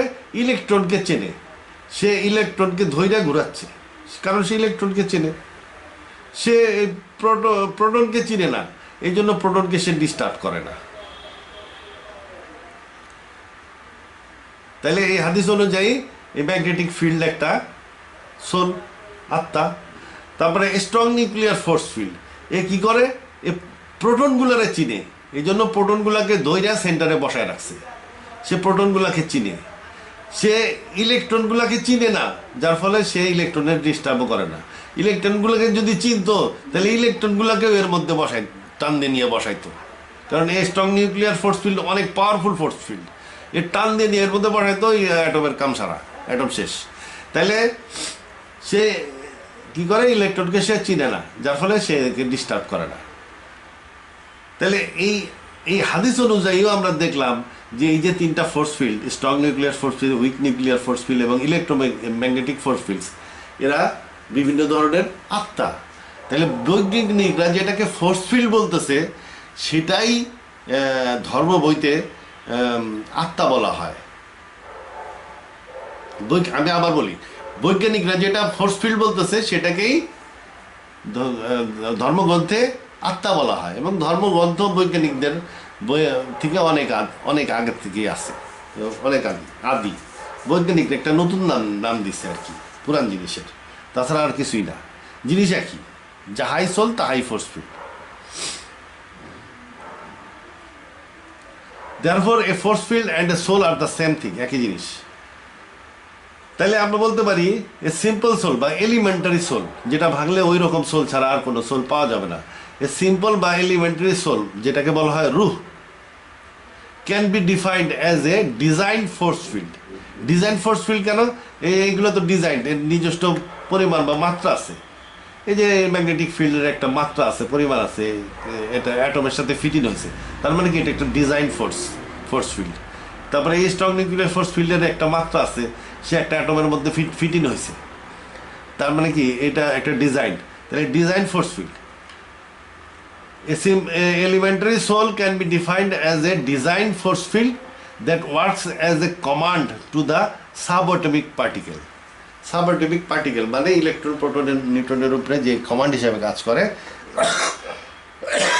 তাকে রুহ বা সিম্পল সোল বলা হয়। A simple soul can be defined as a design force field that works as a command to the subatomic particle. তাহলে এখানে আমি আপনার এই আত্মার ডেফিনেশন দিয়ে দিলাম, এটা আপনি পৃথিবীর আর কোনো বইতে পাবেন না, তবে আমার এই ডেফিনেশন কোরআন হাদিসের আলোকে। এখন এটা তো সিম্পল সোল বা রুহ, রু আর এক রকমের রু আছে, সেটা কি? সেটা হলো কমপ্লেক্স সোল, সেটা আমি পরে আলোচনা করব। তাহলে এই ইলেকট্রন প্রোটন আমরা তখন আলোচনা করছি এই ইয়েগুলা সম্বন্ধে, এই একটা অ্যাটমের মধ্যে যে ফোর্স ফিল্ডগুলো কাজ করতেছে সেই ফোর্স ফিল্ডগুলো সম্বন্ধে তখন আলোচনা করলাম। অ্যাটমের মধ্যে তো ইলেকট্রন প্রোটন নিউট্রন আছে, এরা কি? এ মনে করেন ইলেকট্রন, এটা কি?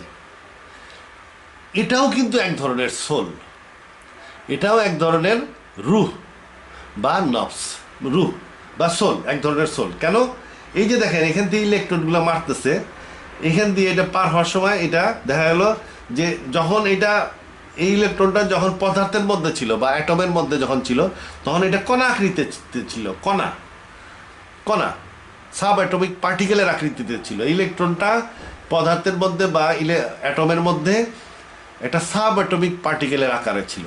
যখন এটা দিয়ে পার হয়ে গেল তখন এটা একটা তরঙ্গের আকৃতি লাভ করলো। এই যে তরঙ্গের আকৃতি লাভ করছে দেখেন, এটা যে কোনো দুইটা স্লিটের একটা স্লিট দিয়ে যাওয়ার কথা, গেলে এখানে দুইটা দাগ হওয়ার কথা, কিন্তু দুইটা স্লিটের একটা স্লিট দিয়ে যায় নাই, সে গেছে একটা তরঙ্গের আকৃতিতে, যার ফলে একটা ইন্টারফারেন্স প্যাটার্ন সৃষ্টি হয়েছে। ইন্টারফারেন্স প্যাটার্ন যেটা প্রমাণ করে যে এই জিনিসটা তরঙ্গের আকৃতিতে এই স্ক্রিন পার হয়েছে। তরঙ্গের আকৃতিতে যদি এই স্ক্রিনটা পার হয়, যদিও স্লট দুইটা, তবুও তরঙ্গ যদি পার হয় তাহলে এটা ইন্টারফারেন্স প্যাটার্ন তৈরি করবে। এটা বোঝা যাচ্ছে যে এই ইলেকট্রনটা এইখানে যখন পদার্থের মধ্যে ছিল তখন একটা সাব অ্যাটমিক পার্টিকেল ছিল, কিন্তু যখন এটা চলা শুরু করছে তখন এটা তরঙ্গের আকৃতি লাভ করছে। তাহলে যেহেতু এটা তরঙ্গের আকৃতিতে চলে, তাহলে বোঝা গেল মূলত এটা একটা তরঙ্গ বা আত্মা, সোল। যখন অ্যাটমের মধ্যে যায় থাকে তখন এটা সাব অ্যাটমিক পার্টিকেল হিসাবে থাকে,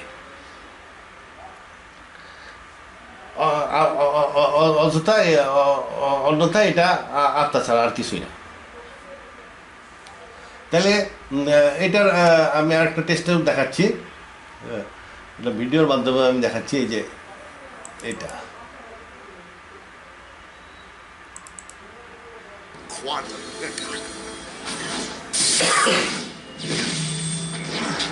An electron is a tiny, tiny bit of matter, like a tiny marble. Let's fire a stream through one slit. It behaves just like the marble, a single band. So, if we shoot these tiny bits through two slits, we should get, like the marbles, two bands. What? An interference pattern. We fired electrons, tiny bits of matter through. We get a pattern like waves, not like little marbles.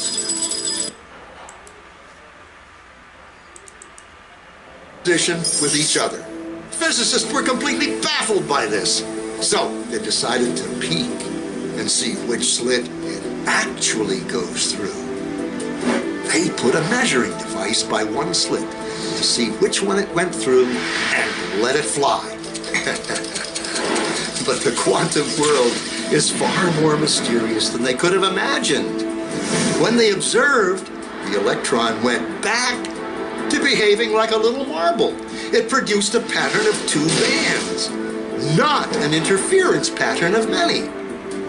The very act of measuring or observing which slit it went through meant it only went through one, not both. The electron decided to act differently, as though it was aware it was being watched.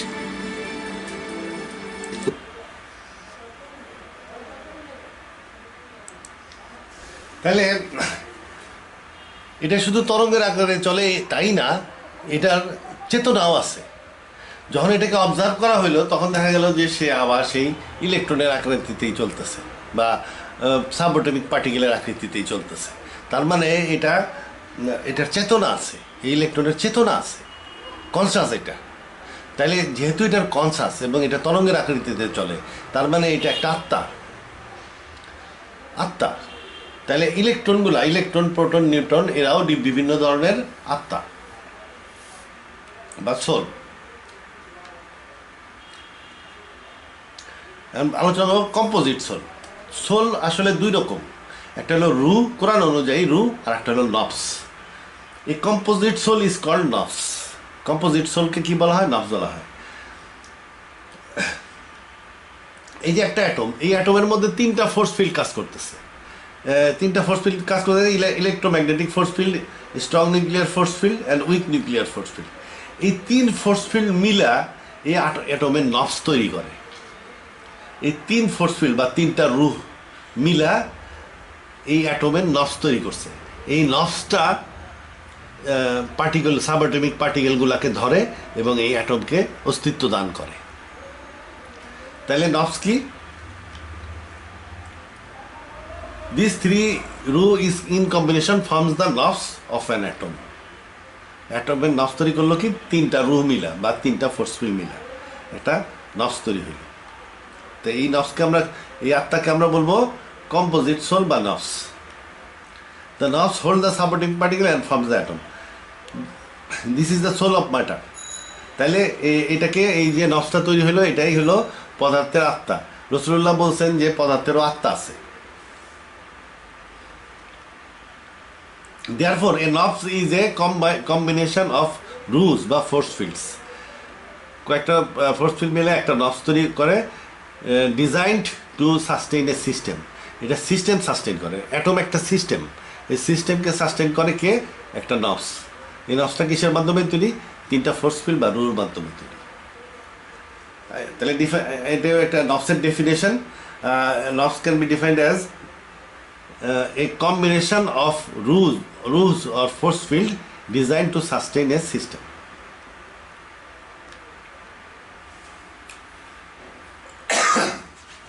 বৈজ্ঞানিকরা এখন পর্যন্ত 4 ধরনের force field আবিষ্কার করছে। 4 ধরনের force field: gravity, week nuclear force field, electromagnetic force field, strong nuclear force field. এই 4 ধরনের force এখন পর্যন্ত বৈজ্ঞানিকরা আবিষ্কার করছে।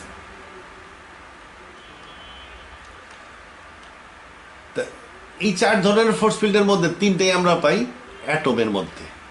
অ্যাটম নিয়ে অনেক গবেষণা হয়েছে, বৈজ্ঞানিকরা অ্যাটম বোম টম বানাইছে। এই জন্য এই অ্যাটমের মধ্যে যে ফোর্স ফিল্ডগুলো কাজ করে এটা আবিষ্কার হয়ে গেছে। এই 3 ধরনের, এই 3টা হলো অ্যাটমের মধ্যে আমরা পাই। অবশ্য অ্যাটমের মাধ্যমে এই মহাবিশ্ব তৈরি, না অ্যাটম ছাড়া আর কি আছে? সবই তো অ্যাটম। অ্যাটমের মাধ্যমেই সৃষ্টি জগৎ তৈরি হয়েছে। তাহলে এই সৃষ্টি জগতের মধ্যে মূল ফোর্স ফিল্ড হলো 3টা, এই 3টা। আর ওভারঅল ইউনিভার্সকে ডিজাইন করছে গ্র্যাভিটি। তাহলে এটা অ্যাটমের মধ্যে পাওয়া যায়। এই যে বৈজ্ঞানিকদের ধারণা অনুযায়ী এই 3টা ফোর্স ফিল্ড, এই 3টা সৃষ্টির শুরুতে 3টা ফোর্স ফিল্ড একত্রিত অবস্থায় ছিল। এই যে একত্রিত অবস্থা, এটাকে বলা হয়, তারা বলে গাট ফোর্স। গাট ফোর্স বলে, গাট ফোর্স। গাট মানে হলো গ্র্যান্ড ইউনিফাইড থিওরি। এই গ্র্যান্ড ইউনিফাইড থিওরি দিয়েই প্রফেসর সালাম উনি নোবেল প্রাইজ পাইছেন। এটা নোবেল প্রাইজ পাওয়া একটা থিওরি। এই থিওরি অনুযায়ী আদিতে সমস্ত এই 3টা ফোর্স, এই 3টা, গ্র্যাভিটি না কিন্তু, এই 3টা ফোর্স একত্রিত ছিল। যখন তাপমাত্রা 10⁻27 ডিগ্রি কেলভিনে নেমে আসছে মহাবিশ্বের তাপমাত্রা, তখন strong nuclear force field separate হয়েছে। যখন তাপমাত্রা 10⁻15 ডিগ্রি কেলভিনে নামছে, তখন উইক নিউক্লিয়ার ফোর্স ফিল্ড এই ইলেকট্রোম্যাগনেটিক ফোর্স ফিল্ড থেকে সেপারেট হয়েছে।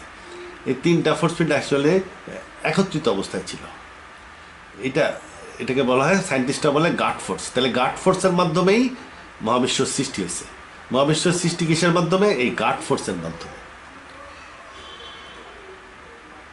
এই ইলেকট্রোম্যাগনেটিক ফোর্সের মাধ্যমে ম্যাগনেটিক ফোর্স ফিল্ডও হয়েছে, আবার পার্টিকেলগুলোও তৈরি হয়েছে, সাবঅ্যাটমিক পার্টিকেলগুলো। তাইলে মহাবিশ্ব তৈরি গাট ফোর্সের মাধ্যমে। আর এটাকেই ধর্ম বইতে বলা হয়েছে প্রোভাইডেড সোল। আল্লাহ বলতেছে যে সে একটা সোল দিছিল, সেই সোল দিয়া বা নফস দিয়েই এই মহাবিশ্ব সৃষ্টি করা হয়েছে। তাহলে কোরআনে বা বাইবেলে বলা হচ্ছে যে সোল দিয়ে মহাবিশ্ব সৃষ্টি, আর বৈজ্ঞানিকরা বলছে গাট ফোর্স দিয়ে মহাবিশ্ব সৃষ্টি। তার মানে ফোর্স আর সোল একই জিনিস। একজন সোল বলে আর একজন ফোর্স বলে, এছাড়া পার্থক্য নেই। কারণ এই যে আল্লাহ বলতেছে যে আমি সোল দিয়ে সৃষ্টি করছি মহাবিশ্ব, আর বৈজ্ঞানিকরা বলতেছে গাট ফোর্স দিয়ে সৃষ্টি হয়েছে মহাবিশ্ব। মানে অ্যাটমগুলো তৈরি হয়েছে। অ্যাটম তৈরি হওয়া মানে মহাবিশ্ব তৈরি হওয়া, একই কথা। অ্যাটম তৈরি করা আর মহাবিশ্ব তৈরি করা একই। মহাবিশ্ব অ্যাটমের তৈরি। তাইলে মহাবিশ্ব তৈরি হয়েছে গাট ফোর্স দিয়া অথবা প্রোভাইডেড সোল, যেটা আল্লাহ দিচ্ছে সেইটা দিয়া। তাহলে এই সোল আর ফোর্স একই জিনিস। According to the Quran gravity is not provided. গ্র্যাভিটিও একটা ফোর্স ফিল্ড, কিন্তু এটা এর মধ্যে প্রোভাইডেড সোলের মধ্যে ছিল না, বা গাড ফোর্সের মধ্যেও ছিল না। বৈজ্ঞানিকরাও বলে যে এই গ্র্যাভিটি গাড ফোর্সের অংশ না। বৈজ্ঞানিকদের হিসাব অনুযায়ী ডক্টর প্রফেসর সালামের হিসাব অনুযায়ীও এটাই বলা হচ্ছে যে এই গ্র্যাভিটি গাড ফোর্সের সাথে তারা ধরে না, এটা আউট। এবং কোরআন অনুযায়ী এটা প্রোভাইড করা হয় নাই, গ্র্যাভিটিকে আল্লাহ প্রোভাইড করে নাই, এটা আল্লাহর সাথেই আছে। এটা আমি পরে গ্র্যাভিটি সম্বন্ধে আমি পরে আলোচনা করব। আমি এখন ওই প্রোভাইডেড সোল সম্বন্ধে আলোচনা করতেছি। আল্লাহ created the universe with soul, God force, provided from his own body. নিজের শরীর থেকে আল্লাহ এই এই এই নফসটা দিছিল। এটা একটা কম্পোজিট সোল ছিল, যেটা দিয়ে ইউনিভার্স তৈরি হয়েছে। The provided soul has the tendency to form matter, so it shows wave particle duality. তরঙ্গ হয়, আবার সাবঅ্যাটমিক পার্টিকেল হয়ে যায়। এটা এই যে ডুয়ালিটি দেখায় তারা, এইটার কারণ হলো এই প্রোভাইডেড সোলটা সৃষ্টির জন্য দেওয়া হয়েছিল। এই যে প্রোভাইডেড সোল, এটা বাইবেলে এভাবে উল্লেখ আছে। In the beginning when God created the universe, the earth was nonexistent, the raging ocean that covered everything was engulfed in total darkness, and the soul of God was hovering over the water. এখানে দুইটা জিনিস দেখতে হবে। এই যে raising ocean, এই ocean, এই পানি কিন্তু বিগ ব্যাংয়ের আগে সৃষ্টি করা পানি। এই পানি কিন্তু মহাবিশ্ব সৃষ্টির আগে ছিল, বিগ ব্যাংয়ের আগে এটা তৈরি হয়েছিল। এই পানিটা তো ছিল সুপার স্পেসে, এই ইউনিভার্সের স্পেসের এই পানিটা ছিল না, এটা ছিল সুপার স্পেসে ছিল। The water was another universe, created for another universe. এটা হলো জান্নাতের জন্য তৈরি করা হয়েছিল। জান্নাত ভর্তি পানি, জান্নাতের জন্য আল্লাহ পানি সৃষ্টি করছিল, এবং এই পানিটা ছিল সুপার স্পেসে। আর এই যে সোল অফ গড, এই সোল অফ গড মানে কি, এই যে কম, এইটা হলো একটা কম অফ জাকারিয়া। কম্ব অফ জাকারিয়া মানে জাকারিয়া না, এটা হলো একটা চিরুনিটা জাকারিয়ার। সোল অফ গড মানে এই সোলের মালিক হলো আল্লাহ। এটা আল্লাহর নিজস্ব সোল না, এইটাই প্রোভাইডেড সোল। এই সোলটা এই পানির উপর দিয়ে তখন চলাফেরা করতেছিল। এটা প্রোভাইডেড সোল, যে সোলটা আল্লাহ প্রোভাইড করছিল কিসের জন্য? এই মহাবিশ্ব তৈরি করার জন্য। সোল অফ গডকে আল্লাহ নিজের সোল থেকে আলাদা করে দিয়ে দিছিল, কাইটে দিয়ে দিছে, প্রোভাইডেড সোল। তো এটা বাইবেলের আর একটা আয়াত পড়লেই, এই একই আয়াত আর একটা বইতে পড়লে, বাইবেল তো অনেক পরিবর্তন হয়ে গেছে, এই জন্য আর একটা বই থেকে পড়লে, এই যে নক্স বাইবেল, এটা হলো ভ্যাটিকানের ক্যাথলিক বাইবেল, এটার মধ্যে এটা স্পষ্ট বোঝা যায়। God at the beginning of time created the heaven and earth was still and empty waste and the darkness hung over the deep, but already over its waters. এই water মানে এই water start the breath of God. এই যে soul of গডকে এই Catholic বাইবেলে breadth of god বলা হয়েছে। Breadth of god মানে কি, গড ব্রেথ আউট করছিল, ফুৎকার করে দিয়ে দিয়েছিল এই সোলটাকে। এই জন্য এটা প্রোভাইডেড সোল বলতে হবে। আল্লাহ এটাকে প্রোভাইড করছিল। কেন প্রোভাইড করছিল? এই সোল দিয়েই ইউনিভার্সের তৈরি। এই যে তাহলে এই সোল প্রোভাইডেড সোল কেন? এটা দিয়ে সামাওয়াত বা মহাবিশ্ব তৈরি। আর ওয়াটার, এই ওয়াটারটা কেন তৈরি করা হয়েছিল? এটা জান্নাতের জন্য তৈরি করছিল। এটা আলাদা মহাবিশ্বের, জান্নাত একটা আলাদা মহাবিশ্বর জন্য তৈরি করা হয়েছিল এই পানি। এবং এইটাও সুপার স্পেসের মধ্যে ছিল, এটাও সুপার স্পেসের মধ্যে ছিল। তাহলে আমরা দুইটা জিনিস পাইলাম, একটা সোল পাইলাম বা কম্পোজিট সোল, নফস পাইলাম, আর একটা হলো পানি পাইলাম। এই সোল এবং পানি কোরআনে উল্লেখ আছে। Quran, he it is who created the skies and the lands, মানে সামাওয়াত আল আরদ, in 6 days, and his throne was over the water. এই ওয়াটার, তাহলে এই ওয়াটারটার কথা কোরআনে উল্লেখ আছে। আর এই সোলের কথা উল্লেখ আছে Quran, he created you from a soul single নফসিন ওয়াহিদাতিন। তোমাদেরকে সৃষ্টি করছেন নফসিন ওয়াহিদাতিন থেকে। তাহলে নফসিন ওয়াহিদাতিন যা ওই প্রোভাইডেড সোল, একই কথা। আল্লাহ এই সোলটাকে নিজের নফস থেকে, আল্লাহ এটা একটা সোল, এটা কম্পোজিট সোল ছিল। এই কম্পোজিট সোল বা নফস, এই নফসটাকে নিজের নফস থেকে আলাদা করে কাইটা দিয়ে দিচ্ছে আর কি। কিসের জন্য? এই ইউনিভার্স বা এই মহাবিশ্ব তৈরি করার জন্য। আর এর আগে আল্লাহ পানি সৃষ্টি করছিল অন্যভাবে, এবং নিজের থেকেও সৃষ্টি করতে পারে, কারণ কিছু না থেকে, একেবারে নাথিং থেকে তো আর তৈরি করা যায় না। আল্লাহ নিজের নিজের নফসকে দিয়েই সব কিছু অংশ দিয়েই এগুলো তৈরি করছে। তবে এটার আলাদা সৃষ্টি এটা। তাহলে সোল বাইবেল অনুযায়ী the God commanded let there be light. যখন আল্লাহ এটাকে অর্ডার দিলেন লেট দেয়ার বি লাইট, লাইটই হইতেছে এটার মধ্যে বেশি ছিল লাইট। লাইট মানে ইলেকট্রোম্যাগনেটিক ফোর্স ফিল্ড। লাইট আর ইলেকট্রোম্যাগনেটিক ফোর্স ফিল্ড একই জিনিস। যখন বললো যে লাইট বাইর করে দাও, তাহলে লাইট যদি এটা বাইর করে দেয় তাহলে অন্য ফোর্স ফিল্ডও আউট হয়ে যাবে, মানে ভেঙে যাবে, এটা ভেঙে যাবে। তাই হয়েছে আর কি। যখন অর্ডার দিল লেট দেয়ার বি লাইট, তাহলে এটা কি হলো, এই সোলটা ভেঙে গেল এবং অনেকগুলা সোল হয়ে গেল, সোল বা নফস বা রুহ হয়ে গেল। এটা হলো লাইট। লাইট কি? ইলেকট্রোম্যাগনেটিক ফোর্স ফিল্ড বা লাইট। এইটা তারপরে কি হলো? স্ট্রং নিউক্লিয়ার ফোর্স ফিল্ড, তারপরে উইক নিউক্লিয়ার ফোর্স ফিল্ড। এই তিনটা ফোর্স ফিল্ড ভেঙে গেল এবং তিনটা পাওয়া গেল। তাহলে এই তিনটার মাধ্যমেই তৈরি হলো কি? Big bang. এটা বৈজ্ঞানিকদের সাপোর্ট, বৈজ্ঞানিকদের থিওরি অনুযায়ী আমরা এটা বানাইছি যে light, strong force, week force, এর মাধ্যমে বিগ ব্যাং তৈরি হলো এবং মহাবিশ্বের যাত্রা শুরু হয়ে গেল। তাহলে গাড ফোর্স অনুযায়ী এই তিনটা ফোর্স ফিল্ডই ছিল। তাহলে এইগুলো আমি অতিরিক্ত আঁকছি, এই রুগুলা এলিমেন্টারি সোলগুলো অতিরিক্ত আঁকছি। কেন? কারণ আমার মতে এই যে প্রোভাইডেড সোল নফসিন অহিদাতিন, এই নফসিন অহিদাতিন বা প্রোভাইডেড সোল বা that soul that was hovering over the water, এই সোলের মধ্যে অনেক অজানা ফোর্স ফিল্ড ছিল বা অজানা রু ছিল। এই অজানা রু কেন? এই অজানা রু দিয়ে প্রাণীর আত্মা সৃষ্টি করেছে, প্রাণীর নফস সৃষ্টি করা হয়েছে, প্রাণীর নফস। তাহলে আননোন ফোর্স ফিল্ড ছিল, আননোন ফোর্স ফিল্ডের মাধ্যমে কি হয়েছে? যেমন মনে করেন এই হিউম্যান সোল, মানুষের soul is a combination of known and unknown force fields.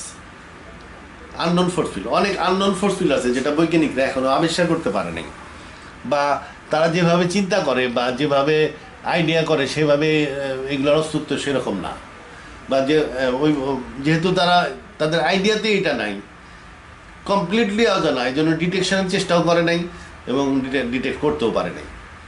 এই অজানা ফোর্স ফিল্ড অবশ্যই আছে। এই অজানা ফোর্স ফিল্ডগুলোর মাধ্যমে মানুষ এবং অন্যান্য প্রাণীর নফস তৈরি হয়েছে, এবং মানুষ এবং অন্যান্য প্রাণীর নফস এই যে নফসিন ওয়াহিদাতিন বা ওই প্রোভাইডেড সোলের মাধ্যমে একই সাথে দেওয়া হয়েছিল। এই জন্যই আল্লাহ বলছে he created you from a soul single, নফসিন ওয়াহিদাতিন থেকে তোমাদেরকে সৃষ্টি করছেন। এই নফসিন ওয়াহিদাতিন থেকে বিগ ব্যাংও তৈরি হয়েছে, নফসিন ওয়াহিদাতিন থেকে অজানা ফোর্স ফিল্ডগুলোও তৈরি হয়েছে, এবং অজানা ফোর্স ফিল্ড বা রুর মাধ্যমে কম্বাইন করে বিভিন্ন মাত্রায় কম্বাইন করে বিভিন্ন প্রাণীর আত্মা বা নফস সৃষ্টি করা হয়েছে। এই তবে এখানে একটা কথা আছে, মানুষের একটা স্পেশাল নফস আছে, এটার সাথে কনফিউজ করা যাবে না। মানুষের একটা স্পেশাল হিউম্যান স্পেশাল রু আছে, স্পেশাল রুটা কি? আদমরে সৃষ্টি করার পরে আদমের নফস ছিল, আদম জীবিত, আদমের দেহ আছে, আদমের নফস আছে, কিন্তু আদমের চেতনা আসতেছিল না। তখন আল্লাহ নিজের থেকে একটা রূহ ফুৎকার করে দিছিলেন। যখন আল্লাহ আদমকে নিজের থেকে রূহ ফুৎকার করে দিলেন, তখন আদম উঠে বসার চেষ্টা করতে লাগলো। তাহলে এই যে একটা স্পেশাল রূহ শুধু মানুষের আছে, অন্য কোনো প্রাণীর নাই, শুধু মানুষের একটা স্পেশাল রূহ আছে যেটা আল্লাহ আদমকে ফুৎকার করে দিছিলেন। এখনও একটা বাচ্চা যখন হয়, বাচ্চা হওয়ার সময় এত মা যন্ত্রণা চিৎকার করে, কিন্তু বাচ্চার কোনো চিৎকার নাই, কারণ বাচ্চার সেন্স থাকে না, কনসাসনেস থাকে না, আনকনসাস থাকে বাচ্চা।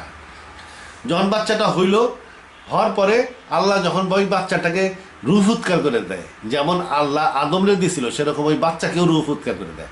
যখনই আল্লাহ বাচ্চাটাকে রূহ ফুৎকার করে দেয়, তখনই বাচ্চাটা কনসাস হয়ে যায়, চেতনা আসে এবং বাচ্চাটা করে কেন্দে ওঠে।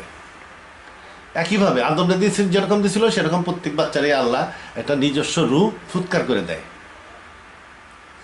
এইটা হলো হিউম্যানের স্পেশাল রূহ। এই হিউম্যানের স্পেশাল রূহের কিছু কাজ আছে। এটা কি করে?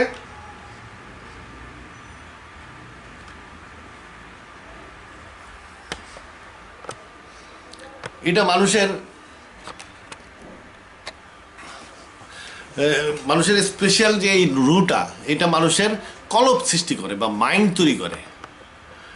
মাইন্ড তৈরি করা মানে চেতনা সৃষ্টি করা, চেতনা সৃষ্টি করা মানে একটা মানুষ, আল্লাহ বলে কি আমি ঘুমন্ত অবস্থায় তার রূহ কবজ করি। ওই যে স্পেশাল রূহ আল্লাহ দিছিল সেইটাকে আল্লাহ কবজ করে। যখন আল্লাহ রূহটাকে কবজ করে নিয়ে যায় তখন মানুষ ঘুমায় পড়ে। আবার যখন আল্লাহ রূহ ফেরত দেয় তখন তার মাইন্ডটা আবার তৈরি হয়, সে চিন্তা করা শুরু করে। যখনই সে চিন্তা করা শুরু করে তখনই তার ঘুমটা ভেঙে যায়। একটা জাগরিত মানুষ মানে চিন্তাশীল মানুষ। একটা মানুষ ঘুমায় আছে, ঘুম ভেঙে গেলেও সে চিন্তা করা শুরু করলো যে আমি একটু পরে ওইটা অফিসে যাব, তার মানে তার ঘুম শেষ। সে চোখ খুলুক আর না খুলুক তার ঘুম শেষ। তাহলে বোঝা যাচ্ছে যে এই রুর সাথে চেতনা সম্পর্কিত, চেতনার সাথে মাইন্ড সম্পর্কিত। মাইন্ড ক্রিয়েট করে এই স্পেশাল রু বা রু, যেটা আল্লাহ ফুৎকার করে দিছে। কোরআন হাদিস অনুযায়ী এই রুটা, স্পেশাল রুটা সেটা হলো মানুষের বুকে একটা মাংসপিণ্ড আছে, সেই মাংসপিণ্ডে এই রুটা সেট হয়, স্পেশাল রুটা সেট হয়। আল্লাহ ঘুমের সময় কবজ করে, আবার ঘুম শেষ হয়ে গেলে আল্লাহ ফেরত দেয়। এই বুকের মাসেলে এটা সংযোজিত হয় এবং বুকের মাসেলের সাথে যে নার্ভস আছে এই নার্ভসের সাথে কানেকশন আছে ব্রেনের।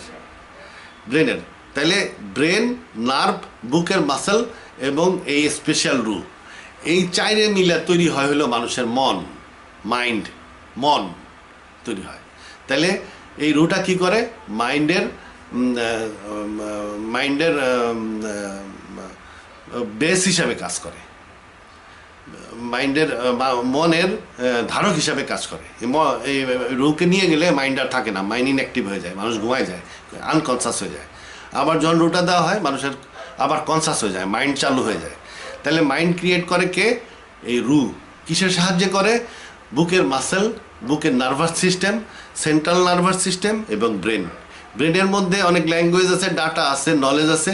এইগুলাকে ব্যবহার করে এই নার্ভাস সিস্টেম এবং বুকের মাসেলের মাধ্যমে এই রুটা মানুষের কলব বা মন সৃষ্টি করে। এই রু রিলেটেড দুইটা ইমোশনও আছে, যেমন আনন্দ এবং দুঃখ। এই দুইটা হলো রু রিলেটেড ইমোশন। একটা 10টা ছাগলের মধ্যে থেকে একটা ছাগল জবাই করে খাই ফেললে ওগুলা বাকি ছাগলগুলা দুঃখ পায় না, কারণ ওই ছাগলগুলা রু নাই।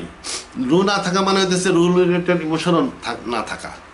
তাহলে ওদের রু রিলেটেড ইমোশন নাই, ওরা দুঃখ বা আনন্দ পায় না। দুঃখ, আনন্দ, রু রিলেটেড ইমোশন এটা শুধু মানুষেরই আছে। তবে ওই ছাগলগুলার নফস আছে, নফস রিলেটেড যে ইমোশনগুলো আছে সেগুলো কিন্তু তারা পায়। নফস রিলেটেড ইমোশন কি? যেমন নফস হলো কী করে? সার্ভাইভাল অ্যান্ড রিপ্রোডাকশনের জন্য দায়িত্বশীল। সার্ভাইভাল এবং রিপ্রোডাকশনের জন্য দায়িত্বশীল, তার মানে কি? ভয় একটা নফস রিলেটেড ইমোশন। তারপরে রিপ্রোডাকশনের সাথে জড়িত আছে ভালোবাসা, তাহলে লাভ একটা নফস রিলেটেড ইমোশন। তারপরে আরও অনেক এই ধরনের অনেক আনন্দ মানে সুখ, শান্তি, এগুলা বিভিন্ন ধরনের নফস রিলেটেড ইমোশন আছে, যেগুলা নফসে সব প্রাণীরই আছে। মানুষের নফস বা অন্যান্য প্রাণীর, মানুষের নফস যে সারা শরীরে ছড়ানো। মানুষের নফস কিন্তু একটা রুহুর মাধ্যমে তৈরি না। আল্লাহ যে স্পেশাল রুহ দিছে এটা একটাই রুহ, এটা একটা এলিমেন্টারি সোল বা সিম্পল সোল আল্লাহ যেটা দিছে। কিন্তু নফস যে আল্লাহ তৈরি করে দিছে, নফসের মধ্যে কি দিছে আল্লাহ বলছে নফসকে সজ্জিত করছেন, মানে বিভিন্ন রকমের রু বা ফোর্স ফিল্ডের মাধ্যমে নফস তৈরি।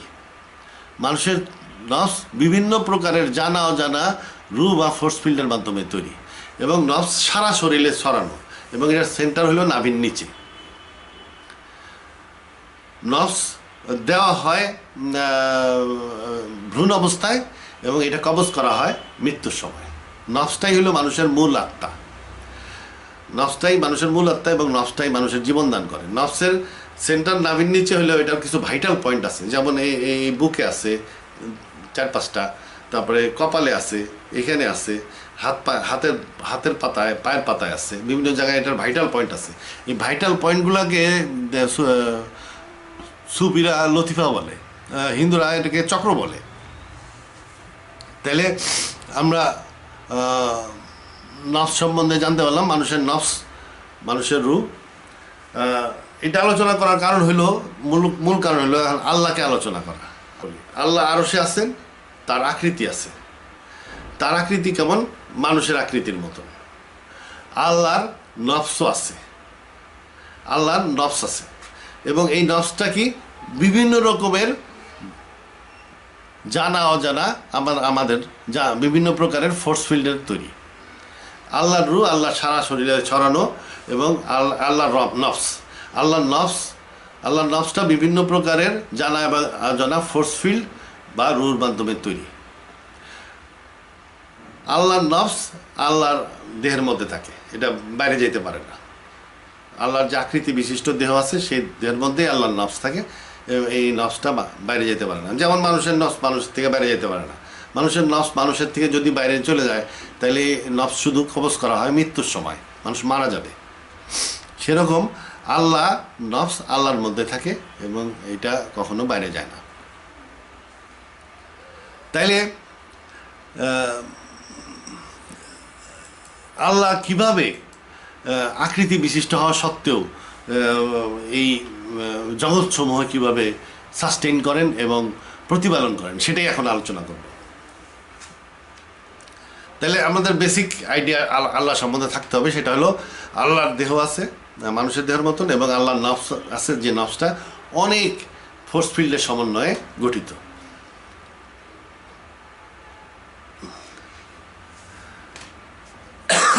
আল্লাহ এই ইউনিভার্সগুলোকে সাস্টেইন করেন এবং ইভলভ করেন কিভাবে? ইস্তাওয়ার মাধ্যমে। এটা কোরআন শরীফে আছে, ইস্তাওয়ার মাধ্যমে। ইস্তাওয়া সম্বন্ধে আমাদের আইডিয়া থাকতে হবে। ইস্তাওয়ার মাধ্যমে এটা কোন আয়াতে বলা হয়েছে? মোরওভার হি এস্টাবলিশড হিমসেলফ, মানে এখানে এস্টাবলিশ মানে ইস্তাওয়ার ইংরেজি ট্রান্সলেশন করা হয়েছে। তিনি ইস্তাওয়া করলেন আকাশে। এস্টাবলিশ ইংরেজিতে, কিন্তু ওটা অরিজিনাল হবে হলো তিনি ইস্তাওয়া করলেন আসমানে, এবং তখন ধোঁয়া ছিল। তাহলে যখন আসমানে আল্লাহ ইস্তাওয়া করছিলেন তখন এটা ধোঁয়া ছিল, এবং তিনি আসমান এবং জমিনকে বললেন আসো ইচ্ছায় কি অনিচ্ছায়। তারা বললো আমরা একান্ত অনুভবগতভাবেই আসলাম। তাইলে যখন ইস্তাওয়া করছিলেন তখন ছিল ধোঁয়া, আর যখন অর্ডার দিলেন আসো ইচ্ছায় কি অনিচ্ছায়, তখন জমিনও ছিল। জমিন কোত্থেকে আসলো? জমিন কোত্থেকে আসলো? তার মানে জমিন সৃষ্টি হয়েছিল ইস্তাওয়ার পরে। তাহলে ইস্তাওয়াটা কি? ইস্তাওয়া হলো আল্লাহ ধোঁয়ার মধ্যে তার একটা ফোর্স ফিল্ডকে ইনসার্ট করাইছিলেন। তার নফস তো অনেক ফোর্স ফিল্ডের তৈরি, তার একটা ফোর্স ফিল্ডকে তো নিয়ে এক্সটেন্ড করে দিছিলেন, এক্সটেন্ড করে ইনফিউজ করছিলেন ওই স্পেসের মধ্যে বা ইউনিভার্সের মধ্যে, যখন উহা ধোঁয়া ছিল। যখন উনি এই ফোর্স ফিল্ডটাকে স্পেসের মধ্যে ইনফিউজ করলেন তখন এটা ধোঁয়া ছিল। এই ফোর্স ফিল্ডটা কি? এইটাই গ্র্যাভিটি। এই ফোর্স ফিল্ডটাই কি আমরা এখন গ্র্যাভিটি হিসাবে দেখি। যখন তিনি এই ধোঁয়ার মধ্যে গ্র্যাভিটিকে ইস্তাওয়া করলেন, তখন গ্র্যাভিটি কী করলো? এই ধোঁয়াগুলোকে বিভিন্ন গ্যালাক্সিতে একত্রিত করলো। গ্যালাক্সির মধ্যে স্টার হইলো। স্টারে এই গ্র্যাভিটির কারণেই স্টারের ভিতরে প্রেশার ক্রিয়েট হয়। এই প্রেশারের কারণেই স্টারগুলোর মধ্যে বিভিন্ন ভারীর থেকে ভারী পদার্থ সৃষ্টি হয়েছে। একটা সময় এই স্টার এক্সপ্লোড হয়েছে, এবং এক্সপ্লোড হওয়ার কারণে এই ভারী পদার্থগুলো স্পেসে ছড়াই গেছে, এবং সেই পদার্থ দিয়েই এই ডাস্ট এবং হেভিয়ার অ্যাস্টেরয়েডস তৈরি হয়েছিল। যার ফলে যখন আল্লাহ আদেশ দিয়েছিলেন তখন এর মধ্যে জমিন ছিল, ধোঁয়ার মধ্যে ডাস্ট এবং অ্যাস্টেরয়েডস ছিল। এই জন্য বলা হয়েছে তিনি ইহাকে এবং জমিনকে বললেন আসো ইচ্ছায় কি অনিচ্ছায়। তাইলে ইস্তাওয়াটা কি করলেন? উনি একটা ফোর্স ফিল্ডকে ইনভেস্ট করছিলেন এই স্পেসের মধ্যে। তাহলে আমরা এই আর থেকে বুঝতে পারি যে আল্লাহ গ্র্যাভিটি ইস্তাওয়া করছিলেন স্পেসে, এবং গ্র্যাভিটিকে যদি ইস্তাওয়া না করতেন তাহলে আমরা জানি যে গ্র্যাভিটির কারণেই স্মোক থেকে গ্যালাক্সি হয়েছে, প্রোটো গ্যালাক্সি হয়েছে, স্টার হয়েছে, স্টারের মধ্যে ভারী পদার্থ সৃষ্টি হয়েছে, ভারী পদার্থের মধ্যে জমিন বা ল্যান্ডের সৃষ্টি হয়েছে। যেহেতু আমরা জানি গ্র্যাভিটির মাধ্যমে এগুলো সৃষ্টি হয়েছে, তার মানে কি এই ইস্তাওয়াটা করছিলেন উনি গ্র্যাভিটি। তাহলে গ্র্যাভিটি কি? আমরা আলোচনা করছি গ্র্যাভিটি এক ধরনের এলিমেন্টারি সোল বা রু। তাহলে এই রুটা আসলো কোত্থেকে? এটা আল্লাহর নফস থেকে আল্লাহ এক্সটেন্ড করে দিয়েছিলেন স্পেসের মধ্যে, ইউনিভার্সের মধ্যে, এবং এক্সটেন্ড করে এটাকে ইনফিউজ করছিলেন এই স্পেসের মধ্যে। এই ইনফিউজ করাটাকে ইস্তাওয়া করা বলে। এখানে শুধু এই একটা আয়াত না, আরও আয়াত আছে। কোরআন শরীফে, do they not see the birds control in the atmosphere of the sky, none holds them except Allah, most surely it is sign for a people who believe. তাহলে এই আয়াতে বলতেছে আল্লাহই পাখিকে ধরে রাখেন, পাখি ওরে, কিন্তু যদি গ্র্যাভিটি এটাকে ধরে না রাখতো, এই পাখিকে এর সেন্টার অফ গ্র্যাভিটি সিজি বরাবর বা সেন্টার অফ গ্র্যাভিটি বরাবর যদি টাইনা না রাখতো, তাইলে পাখি উড়ার চেষ্টা করলে অফ ব্যালেন্সড হয়ে যেত, অফ ব্যালেন্স হয়ে উল্টায় পাল্টা যেত, কারণ এটার ওজন শূন্য হয়ে যেত। গ্র্যাভিটি ধরে না রাখলে এই পাখি ওজন শূন্য হয়ে যেত এবং উঠতে পারতো না। তাহলে পাখিকে কে ধরে রাখছে? গ্র্যাভিটি ধরে রাখছে। আর আল্লাহ বলতেছে পাখিকে আমি ধরে রাখি এই আয়াতে, নান হোল্ড দেম এক্সেপ্ট আল্লাহ, আল্লাহ ছাড়া কেউ ধরে রাখে না। তার মানে কি, গ্র্যাভিটি আল্লাহর একটা শক্তি বা ফোর্স। আল্লাহর ফোর্স মানে আল্লাহর রু, একটা রু, তিনি নফস থেকে এটাকে এক্সটেন্ড করে দিছেন। নফস থেকে আল্লাহ ইস্তাওয়া করছেন স্পেসের মধ্যে।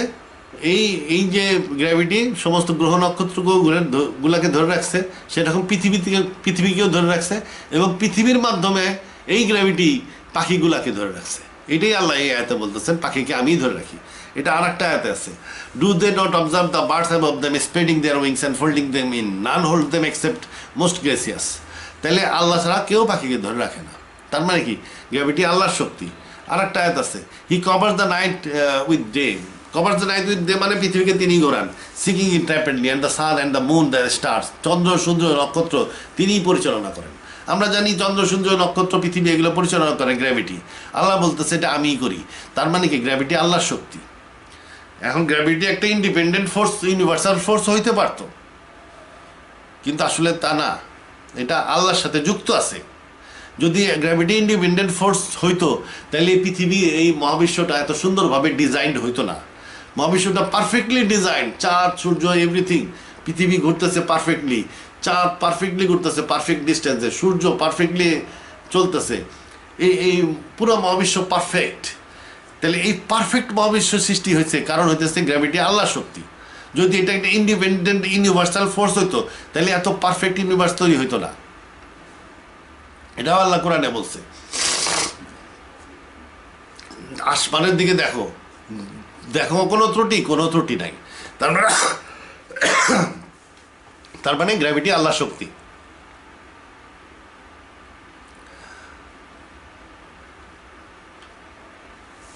তো শুধু গ্র্যাভিটি না, তাহলে আল্লাহ দেখা গেল যে একটা ফোর্স ফিল্ড, একটা ফোর্স বা রুহকে তিনি, তার নফস তো অনেক ফোর্স ফিল্ড বা রুহুর মাধ্যমে গঠিত, তার একটা ফোর্স বা রুহকে তিনি এক্সটেন্ড করছে ইউনিভার্সে। শুধু এইটা না, আরও আছে। বৈজ্ঞানিকরা 1990-এর দশকে সুপারনোভা কসমোলজিক্যাল প্রজেক্ট এবং হাইজেট সার্চ টিম এরা দেখলো যে ইউনিভার্সের সম্প্রসারণের গতি বাড়তেছে, যার ফলে তারা বুঝলো যে ইউনিভার্সের মধ্যে একটা ফোর্স অফ এক্সপানশন কাজ করতেছে। তাইলে ইউনিভার্সের মধ্যে একটা এক্সপানশনের ফোর্স আছে, এটাকে বৈজ্ঞানিকরা বলে ডার্ক এনার্জি। এই ডার্ক এনার্জিও আল্লাহর শক্তি, কারণ এটা কোরআনে আছে, and the sky we constructed with support and indeed we surely are expander. তাহলে বৈজ্ঞানিকরা বলতেছে একটা শক্তি আছে, ফোর্স ফিল্ড আছে যেটা, বা ফোর্স আছে বা এনার্জি আছে যেটা ইউনিভার্সকে সম্প্রসারণ করে। আর আল্লাহ বলতেছে আমি ইউনিভার্সকে সম্প্রসারণ করি। তার মানে ওই যে ফোর্স যেটা ইউনিভার্সকে সম্প্রসারণ করতেছে, এটা আল্লাহর শক্তি। তাহলে আমরা ডার্ক এনার্জিও পাইলাম আল্লাহর শক্তি হিসাবে। তাহলে দেখা গেল তিনি আর একটা রুকে, শুধু গ্র্যাভিটি না, আর একটা রু বা ফোর্স ফিল্ডকেও উনি ইস্তাওয়া করছিলেন, ইনফিউজ করছিলেন। এছাড়াও ভ্যাকুয়াম এনার্জি, বৈজ্ঞানিকরা এখন আবিষ্কার করছে বা ডেফিনেটলি প্রেডিক্ট করতেছে যে স্পেসের মধ্যে এনার্জি আছে। Vacuum energy is underline background energy,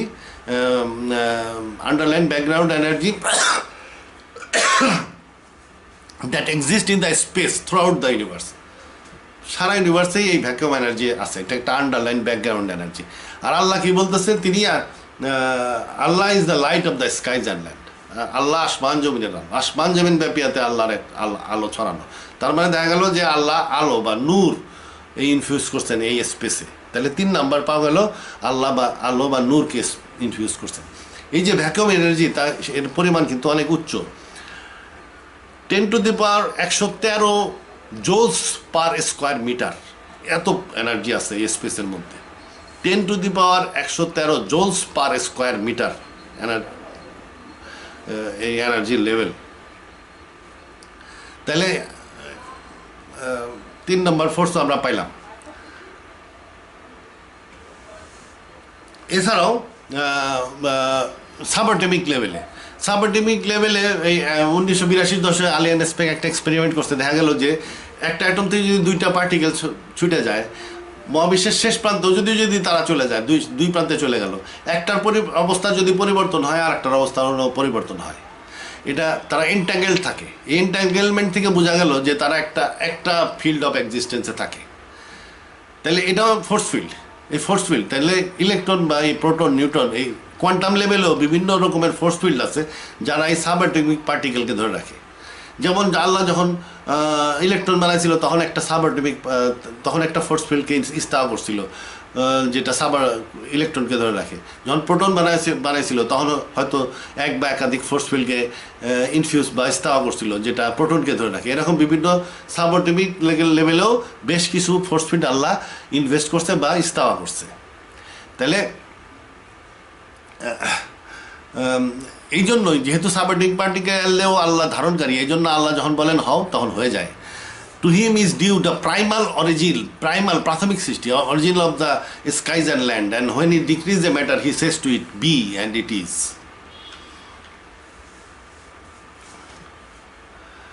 তাইলে আমরা দেখতেছি যে আল্লাহ নফস আছে, মনে করি আল্লাহর নফসটা 99টা ফোর্স ফিল্ড বা রুহ সমন্বয়ে গঠিত। তিনি 8-9টা ফোর্স ফিল্ড বা রুহকে হাত বা পাখার মতন এক্সটেন্ড করে দিছেন। 8-9টা রুহ বা ফোর্স ফিল্ডকে হাত বা পাখার মতন এক্সটেন্ড করে দিছেন। এই ডাইন পাশের এক্সটেনশন দিয়ে তিনি সামাওয়াতকে ধরে রাখছেন বা এই ইউনিভার্সকে ধরে রাখছেন, এবং বাম পাশের এক্সটেনশন দিয়ে উনি জান্নাতকে ধরে রাখছেন। এই যে দুই হাত, এটা কিন্তু নফসের হাত। নফসের হাত কিসের মাধ্যমে তৈরি? আল্লাহর মনে করেন 99টা ফোর্স ফিল্ডের মাধ্যমে আল্লাহর নফস তৈরি। তার 8-9টা নফস দিয়ে হয়তো 8-9টা ফোর্স ফিল্ড বা রু দিয়ে উনি ডাইন হাত তৈরি করছে, 8-9টা ফোর্স ফিল্ড বা রু দিয়ে উনি বাম হাত সৃষ্টি করছে। এটা নফসের হাত। আল্লাহর কিন্তু ফিজিক্যাল হাত আছে, ওই হাত কিন্তু ইউনিভার্স বা জান্নাতে ছড়ানো না, ওটা ফিজিক্যাল হাত। ওটা দিয়ে উনি বিভিন্ন রকমের কাজকর্ম করেন, ধরেন যা কিছু করেন। যেমন আমার একটা হাত আছে, আমি এটা উঁচা করলাম, ধরলাম। আর আল্লাহর নফসের হাত হলো এই ইউনিভার্স দুইটাকে ধরে রাখছে। এছাড়াও আল্লাহর আরও নফস এক্সটেন্ড করতে পারেন, যেমন আল্লাহর ফেস থেকে উনি হয়তো 1-2টা রুকে বা ফোর্স ফিল্ডকে এক্সটেন্ড করছেন, বুকের থেকেও 1-2টা রুকে এক্সটেন্ড করছেন। এইগুলো স্পেশাল কাজ করে, এটা ডিজাইন না। আল্লাহ যে উইং বা হাতের মতন যে হাতে ফোর্স ফিল্ড এক্সপ্লেন করছেন, এগুলোকে উনি ডিজাইন করছেন, এগুলো একটা ফিক্সড ওয়েতে কাজ করে। এই জন্য এই ফিক্সড ওয়েতে কাজ করে দেখেই আমরা এগুলাকে ন্যাচারাল ল বলে মনে করি। কিন্তু আল্লাহ ফেস থেকে বা বুক থেকে যে ফোর্স ফিল্ড এক্সটেন্ড করছেন এগুলা বা করতে পারেন, সেগুলোকে হয়তো উনি ডিজাইন করেন নাই। এগুলোকে সম্ভবত রুহুল কুদ্দুস বলা হয়, পবিত্র আত্মা বলা হয়, ডিজাইন করেন নাই, এটা যা ইচ্ছা তাই করেন ওগুলো দিয়ে দূরবর্তী এলাকায়। তাহলে যেহেতু আল্লাহ এখন এই ইউনিভার্স বিলিয়ন লাইট ইয়ার্স পর্যন্ত ছড়ায় গেছে, যেহেতু আল্লাহ এই বিলিয়ন লাইট ইয়ার্স পর্যন্ত ইউনিভার্স ছড়ায় গেছে, এই জন্য প্রচণ্ড শক্তিশালী পাওয়ারের মাধ্যমে উনি এই দুই ইউনিভার্সকে ধরে রাখছেন দুই হাত দিয়া, নফসের দুই হাত দিয়া। যেহেতু ইউনিভার্স অনেক বিস্তৃত হয়েছে, সেহেতু উনি বিপুল পাওয়ারের মাধ্যমে এই ইউনিভার্স দুইটাকে ধরে রাখছেন, যার ফলে আল্লাহর নূরের তাজাল্লির কারণে আল্লাহর কাছে যাওয়া যায় না।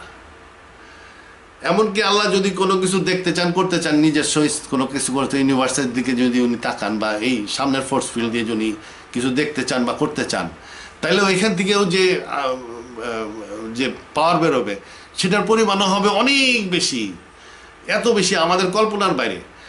কারণ ইউনিভার্স অনেক দূরে, যেহেতু দূরত্ব বেশি, সেহেতু খুব বেশি রকম পাওয়ার না দিলে উনি ওই পর্যন্ত ভালো মতন দেখতে বা করতে পারবেন না। তাহলে এই বেশি রকম পাওয়ার ইউনিভার্সের দুইটা মহাবিশ্বই সামাওয়াতেন জান্নাত বড় হওয়ার কারণেই ওনার পাওয়ারের ডেপ্লয়মেন্ট, পাওয়ারের এক্সপোজার অনেক বেশি, যার ফলে ওনার কাছে যাওয়া যায় না। কিন্তু যেদিন বিচার হবে, শেষ বিচারের দিন ইউনিভার্স জড়ায় গুটানো হবে, আল্লাহর মসজিদ মধ্যে চলে আসবে, জান্নাত কাছে চলে আসবে, আরশ কাছে চলে যাবে, সব কিছু ছোট হয়ে যাবে। ছোট হয়ে যাওয়া মানে কি? তার যে পাওয়ার এক্সটেনশন, পাওয়ার যে উনি ইনফিউজ করে ছড়াই দিয়েছেন এক্সটেনশনটা, এটাও ছোট হয়ে কাছের দিকে চলে আসবে। যখন এটা ছোট হয়ে কাছে দেয়, এটার পাওয়ার কমে যাবে। আল্লাহর নূরের তাজাল্লি কমে যাবে, যেহেতু ইউনিভার্স তখন সংকুচিত, জান্নাত কাছে চলে আসছে, আরশ কাছে চলে আসছে, যার ফলে তার পাওয়ার এক্সপোজার কমে যাচ্ছে। যার ফলে এটা হাদিসে আছে যে হাসরের মাঠে আল্লাহ সিম্পল মানুষ হিসাবে আসবেন, তার মধ্যে নূরের তাজাল্লি থাকবে না, মানুষ দেখে তারা আল্লাহ মনে করবে না, স্বীকারই করবে না আল্লাহ হিসাবে, তারপরে আল্লাহ চলে যাবে, আবার ফরমালি আসবেন কুরসি সহ। তাহলে পার্থক্য এখন তার তাজাল্লির কারণ হলো এটাই। তা যাই হোক, আমার মূল কথা হলো আল্লাহ কিভাবে এই ইউনিভার্সের পালনকারী, ধারক এবং পালক, উনি ধারণ করতেছেন। তার ওনার নফসে অনেক রুহ আছে, মনে করলাম ওনার নফসে 99 রুহ বা ফোর্স ফিল্ড আছে, তার মধ্যে 8-10টা রুহ বা ফোর্স ফিল্ড উনি এক্সটেন্ড করে ওটাকে ডিজাইন করছেন টু অ্যাক্ট ইন ফিক্সড প্যাটার্নে অ্যাক্ট করার জন্য ডিজাইন করছেন, করে ওইটা উনি স্পেসের মধ্যে ইনফিউজ করে দিছেন। ইনফিউজ করাকে ইস্তাওয়া বলে। এইগুলোকে আমরা ন্যাচারাল ল বলে মনে করি।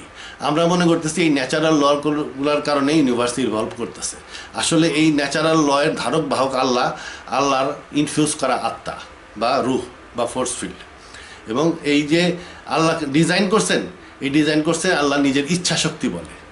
আল্লাহ ডাইন হাত বা ডাইন পাশ, নফসের ডাইন হাত দিয়ে উনি এই সামাওয়াত ধরে রাখছেন, নফসের বাম হাত দিয়ে উনি জান্নাত ধরে রাখছেন, এবং উনি ধারণ করতেছেন। এবং এইটাকে ডিজাইন করার কারণে এগুলা বস্তুকে ইভলভ করতেছে, এই মহাবিশ্বগুলোকে ইভলভ করতেছে, বিবর্তন করতেছে বা উন্নত করতেছে। এভাবেই আল্লাহ ধারক এবং বাহক। তাহলে আমি এতক্ষণ আলোচনা করলাম সমস্ত প্রশংসা আল্লাহর, যিনি